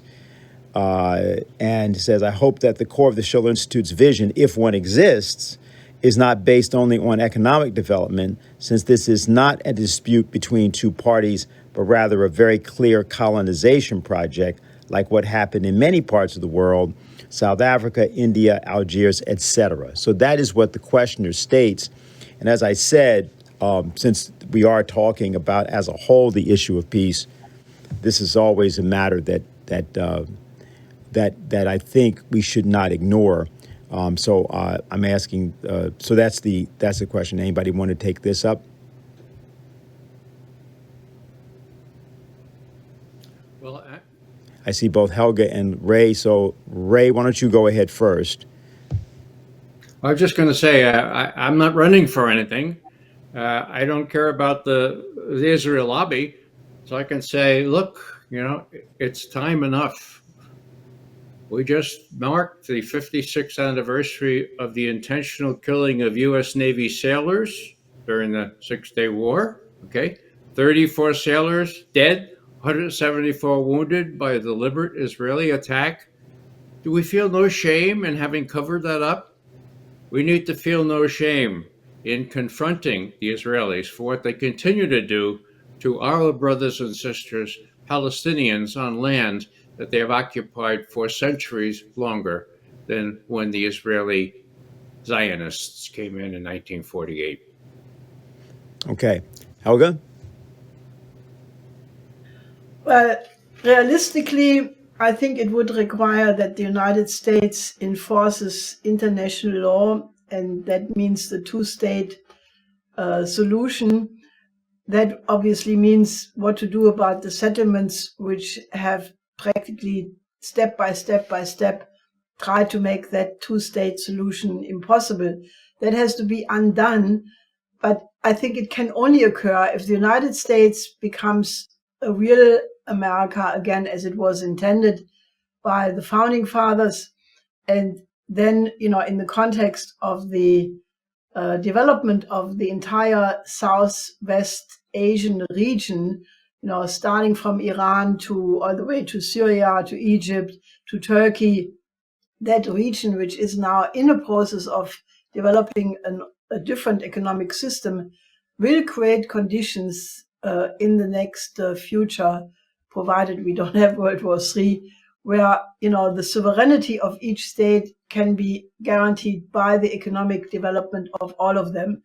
And a problem like that needs a higher approach, and that higher approach has to be the new Silk Road conception, the World Land Bridge report approach, where basically all countries can realize their real interest by working together. And I think that is a potential now on the table because of what happened between Iran and Saudi Arabia, because of the effort to create a new economic system which will be based on the sovereignty of all countries. So it is not, in my view, solvable between Palestine and Palestine and Israel, but it has to be a change of the order, at least of all of Southeast Asia. Right. So, where we're at now, Diane? Yes. I just wanted to add to what Helga said, and also, since I am a candidate, why not say something? I think the question is the United States, Russia, and China. That is, how can you prevent people or groups who have been used by colonial powers, namely the British, French, others, US, to get into a habit of continuous war to stop it? And that means that you need to have the US, Russia, and China on the same page to actually address this. And that's all I say. I concur. Otherwise, concur with what Helga said, but I think it's very important because if you have that combination, as you see what China already did, as you have some idea what Russia is doing with regard to Turkey and frankly Israel in a certain way, then if these three nations can work together, you can create the conditions where some of the thorny problems can be solved. All right, very good. So at this point, we're at the conclusion. We're going to ask people to give summary remarks on anything that you've seen or heard, any other reflections or anything you'd like to add. I think I'll start with Professor Arlacchi. Please unmute. Unmute. Sorry. I appreciate this discussion because I believe that this is what we need. First, to clarify ideas and analysis we do, in order then give a contribution to the discussion on international issues like this. I believe that particularly in Europe and in the United States, there is a tremendous need for good information, good analysis, and also a bit of mobilization and engagement. It's a crucial moment. I'm not so, the long term, I'm not so pessimistic. I believe that this war in Ukraine will teach a big lesson, particularly to the Western powers. This atmosphere of pessimism, depression, lack of enthusiasm for the future that I see all over Europe is not matched by attitude of the rest of the world. The rest of the world is growing. We have already a new international order, a multipolar world that until a couple of years ago was just a word. I remember in my time in the UN, we used to say that we are in the multipolar world since 20 years. But now it's a reality that everybody must confront with. So, and this is very positive. I believe that the multipolar world is much better and positive world than the previous one. Look only at what is happening in the Middle East. People are not familiar with data. But look, terrorism. Terrorism decreased by 80-90% in terrorism. This is a huge change. We are in the 50th year in a row that terrorism activities decrease all over Middle East and disappeared basically in Europe. Look at civil war in Syria is over. Look at relationship between countries that were former bitter enemy, like Saudi Arabia and Iran. But look also relationship improving with Egypt, with all big power in the area, with Turkey, between Turkey and Syria, and so on. And so, and BRICS, and all the rest of the world, the new world, multipolar world. And I believe this is very positive. It has very good positive effect of international security and on personal freedom and human rights.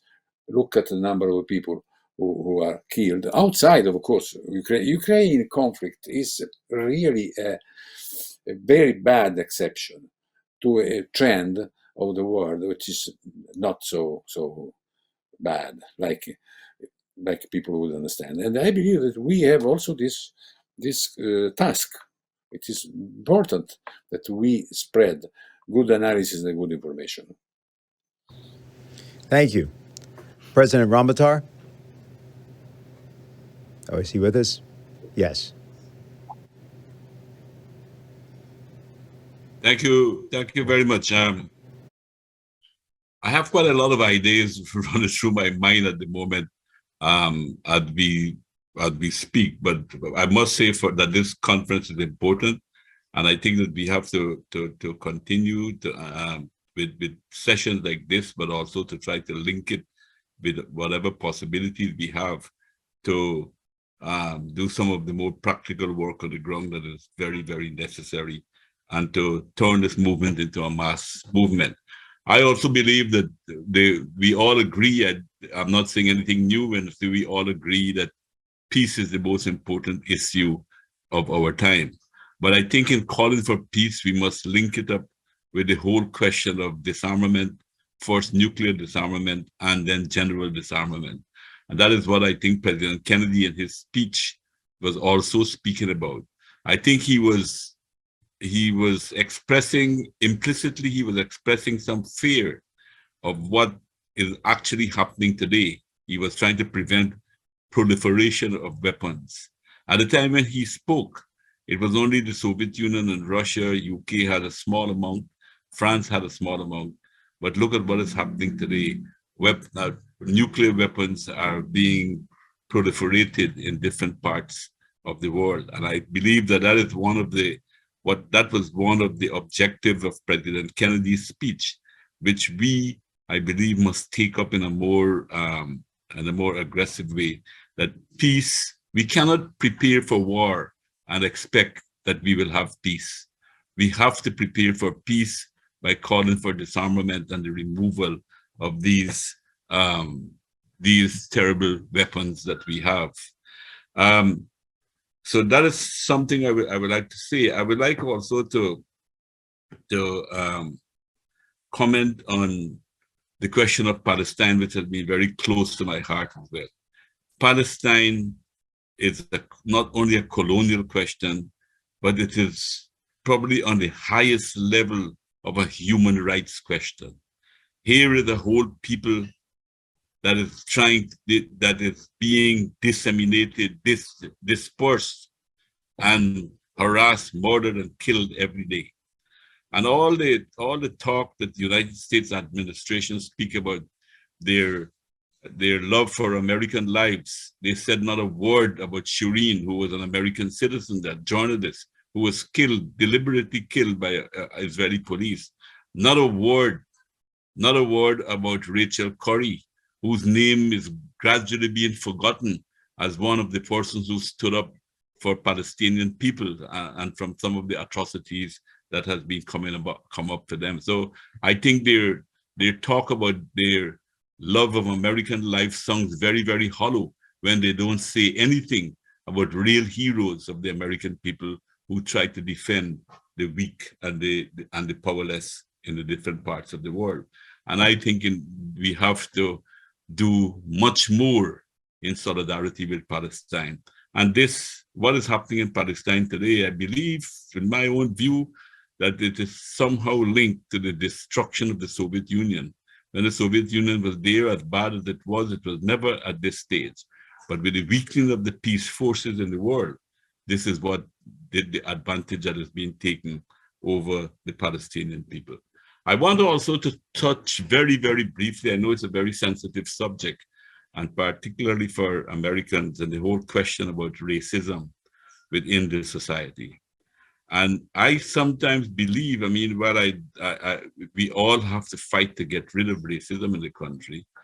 I think that there is some effort to incorporate different ethnic groups within an administration that is determined to dominate the world and to exploit peoples everywhere. We've had a Black president. We got a Black minister of the defense. We have Black people at the United Nations.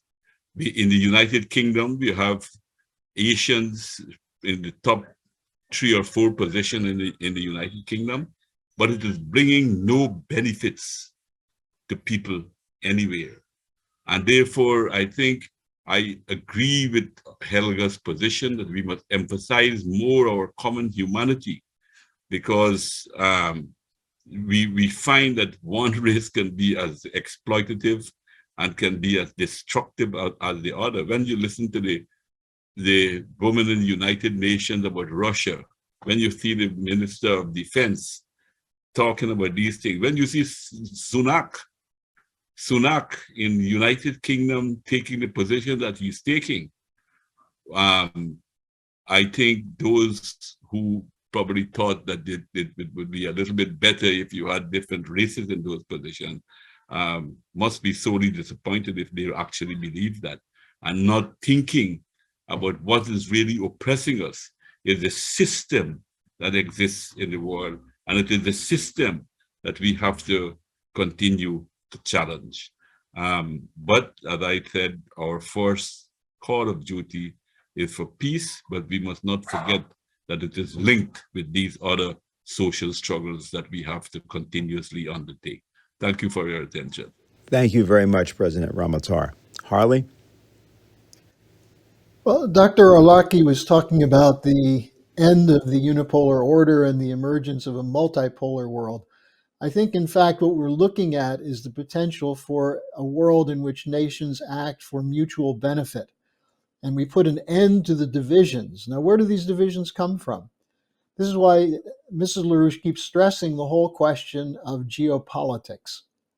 If you look at what Kennedy was faced with in the Cuban Missile Crisis, in the US-Soviet confrontation, this goes back to the post-war period when Churchill intervened to make sure that Roosevelt's vision of a world of mutual benefit was not realized, and instead you had blocks, you had division. This is the question of polarization of societies, the use of race, of religion, of tribal, of national issues to turn people against each other. It's the identity politics that's polarizing the United States right now. And the only way to overcome this is to have an approach that starts with the end to geopolitics. But what does that mean? That means economic justice. That means the fight for ensuring that we reverse this control by corporate cartels, whether you want to call it the military-industrial complex. Ray has his own approach to this. But the fact that there are special interests that control governments that aren't acting for the interests of the populations of those nations. And we've got to create an international movement where people recognize the common interests they have with other people who may not look like them, may not pray like them, may not eat like them, but who nevertheless are human beings and do have common interests, and overcome this idea of dividing, which is at the core of the whole British imperial policy that's essentially dominating US politics today with this idea of a unipolar order or the rules-based order. Thank you. Ray? Well, I applaud the conveners of this conference. There's nothing like it, and that's a good thing for those of us who participate. It really speaks ill of other fora who should be sponsoring conferences such as this. I'll be brief. I have already talked about the inexperience of policymakers in Washington. I should also emphasize their arrogance, their feeling of exceptionalism, their feeling that they are indispensable, because that's at the core of all this. It takes a rather puerile or at best adolescent form. You have the President of the United States last October on a live Mac saying, nobody F, you know the rest of that word, nobody F's with a Biden. Okay. You have before President Biden, people who would say, presidents who would say, Russia's nothing but it's a gas station dressed up as a country. Right. Hey, Pushkin, you finished changing that oil yet? Hey, Tchaikovsky, what are you doing humming those songs? Dostoevsky, don't stop. Get your faces out of those books. Yeah, right. Right. A gas station dressed up as a country. I guess what more is there to say? I think Helga's got her finger on the pulse here. It's our common humanity that we have to stress. We have to get out of this notion that we're exceptional, that we're somehow privileged, that we white people are somehow better than other races. I guess I was moved by Mozart when you played that part of the Requiem. Not only the Confutatis Maledictis, but Voca me, call me. Voca uns, or no, Voca nos, call us, with the peacemakers. That's what we need to be. Call ourselves with the peacemakers. As for Beethoven,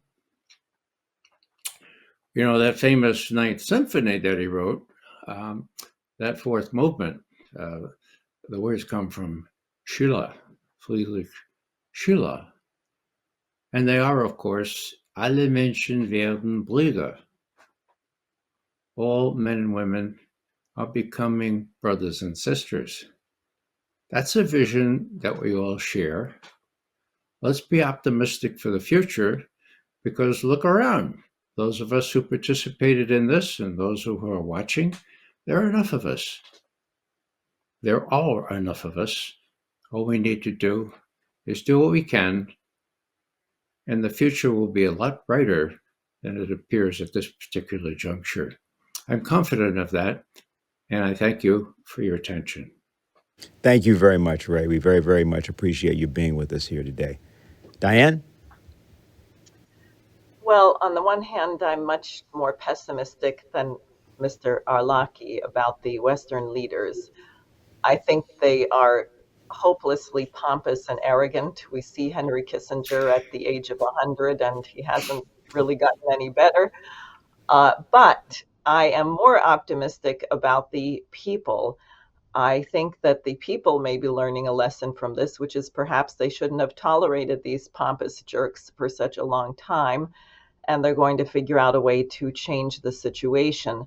And part of what fuels my optimism is not only what happened at the Rage Against the War Machine rally, where you had people of very different political backgrounds and views coming together against nuclear war, but also I think there are really attempts to induce Americans to really start fighting amongst each other and doing terrible violence to each other. I think that's part of the intent of the way these poor migrants are being deployed. Think about the evil cynicism of using human beings as weapons, as a battering ram against other human beings, like some of the horrific videos that are available where you pay one homeless, mentally ill person to fight another, that kind of sickness, ugliness.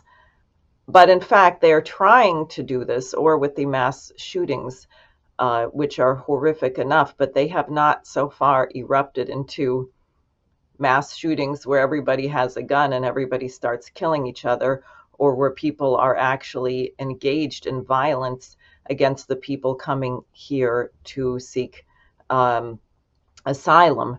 We have such crimes, but given the economic hardship and the way things are being pushed and the crazy hysterical narratives that we see by probably bots and FBI agents in the social media to incite violence, Americans have been rejecting it.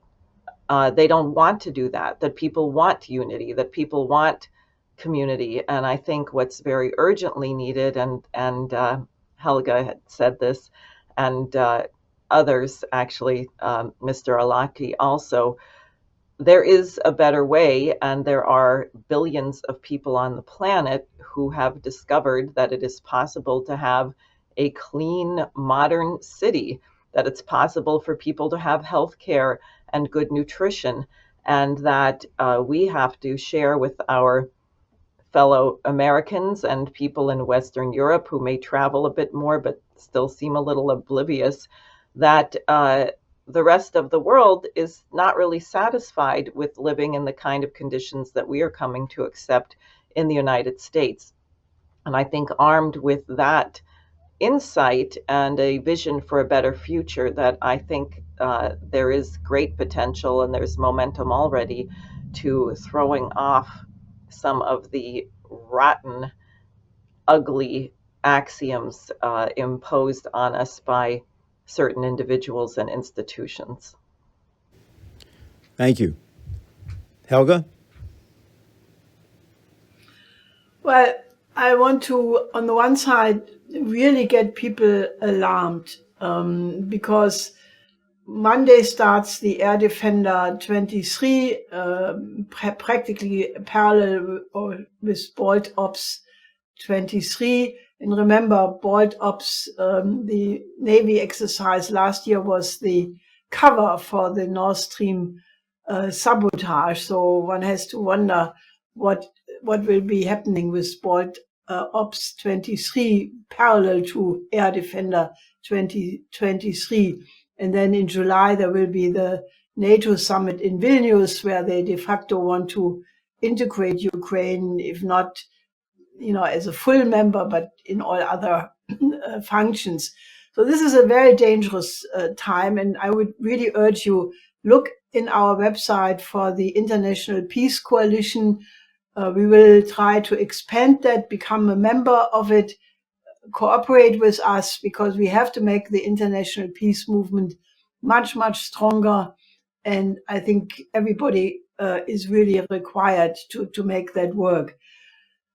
On a more optimistic note, I fundamentally believe that the universe is creative, that it's self-developing, that it is based on the lawfulness, which Gottfried Wilhelm Leibniz described as that it's built in such a way that an evil always causes a greater good to occur. And even Goethe had the same idea. He put it in the mouth of Mephistopheles. I don't know how you pronounce this in English. In the Faust play, where he says, Mephistopheles says, ich bin ein Teil von jener Kraft, die stets Böses will und stets Gutes schafft. I'm a part of that force which always wants to create evil, but always creates good instead. And I think that is the way, the universe is, and the human species in particular. So we have to bring out the goodness in people and, encourage them to become more noble, to become better people, because, nobody wants to be a pig. Some people decided that, but I think the majority of the human beings are much more happy when, they are in company of good people, of creative people, of poets, of composers, of conductors, of, people who just cherish their humanity. And I have a very optimistic perspective for the future, because I think we are now in the stage of coming out of infantilism, even, adolescence, and that the age of being adults and creative adults is already on the horizon. So in that spirit, just join with us to make this work. Thank you. Thank you very much, Helga. Thank you. Harley Schlanger, Diane Sare, Professor Pino Arlacchi, President Donald Ramotar, Ray McGovern, Helga Zepp-LaRouche. I want to thank you all for being with us today, and also Mr. Chandra Muzaffar, who was unable to be with us from Malaysia, was unable to participate in the live session. We want to again encourage you to join the International Peace Coalition. You can also go to the Schiller Institute site and see the urgent appeal by citizens and institutions from all over the world, including the United States, to the next president of the United States. Okay, so, and you can sign that as well. We're going to conclude today with the Agnus Dei section, Lamb of God, who take away the sins of the world, have mercy on us, grant us peace. This is from Beethoven's Mass in C. This is a performance that was done by the Schiller Institute Chorus November 18th of 2018 at St. Bartholomew's Church in New York City, conducted by Maestro John Segerson. Soloists are Indira Mahajan, soprano, Linda Childs, alto, Everett Subtle, tenor, and Kostas Sourakis, bass.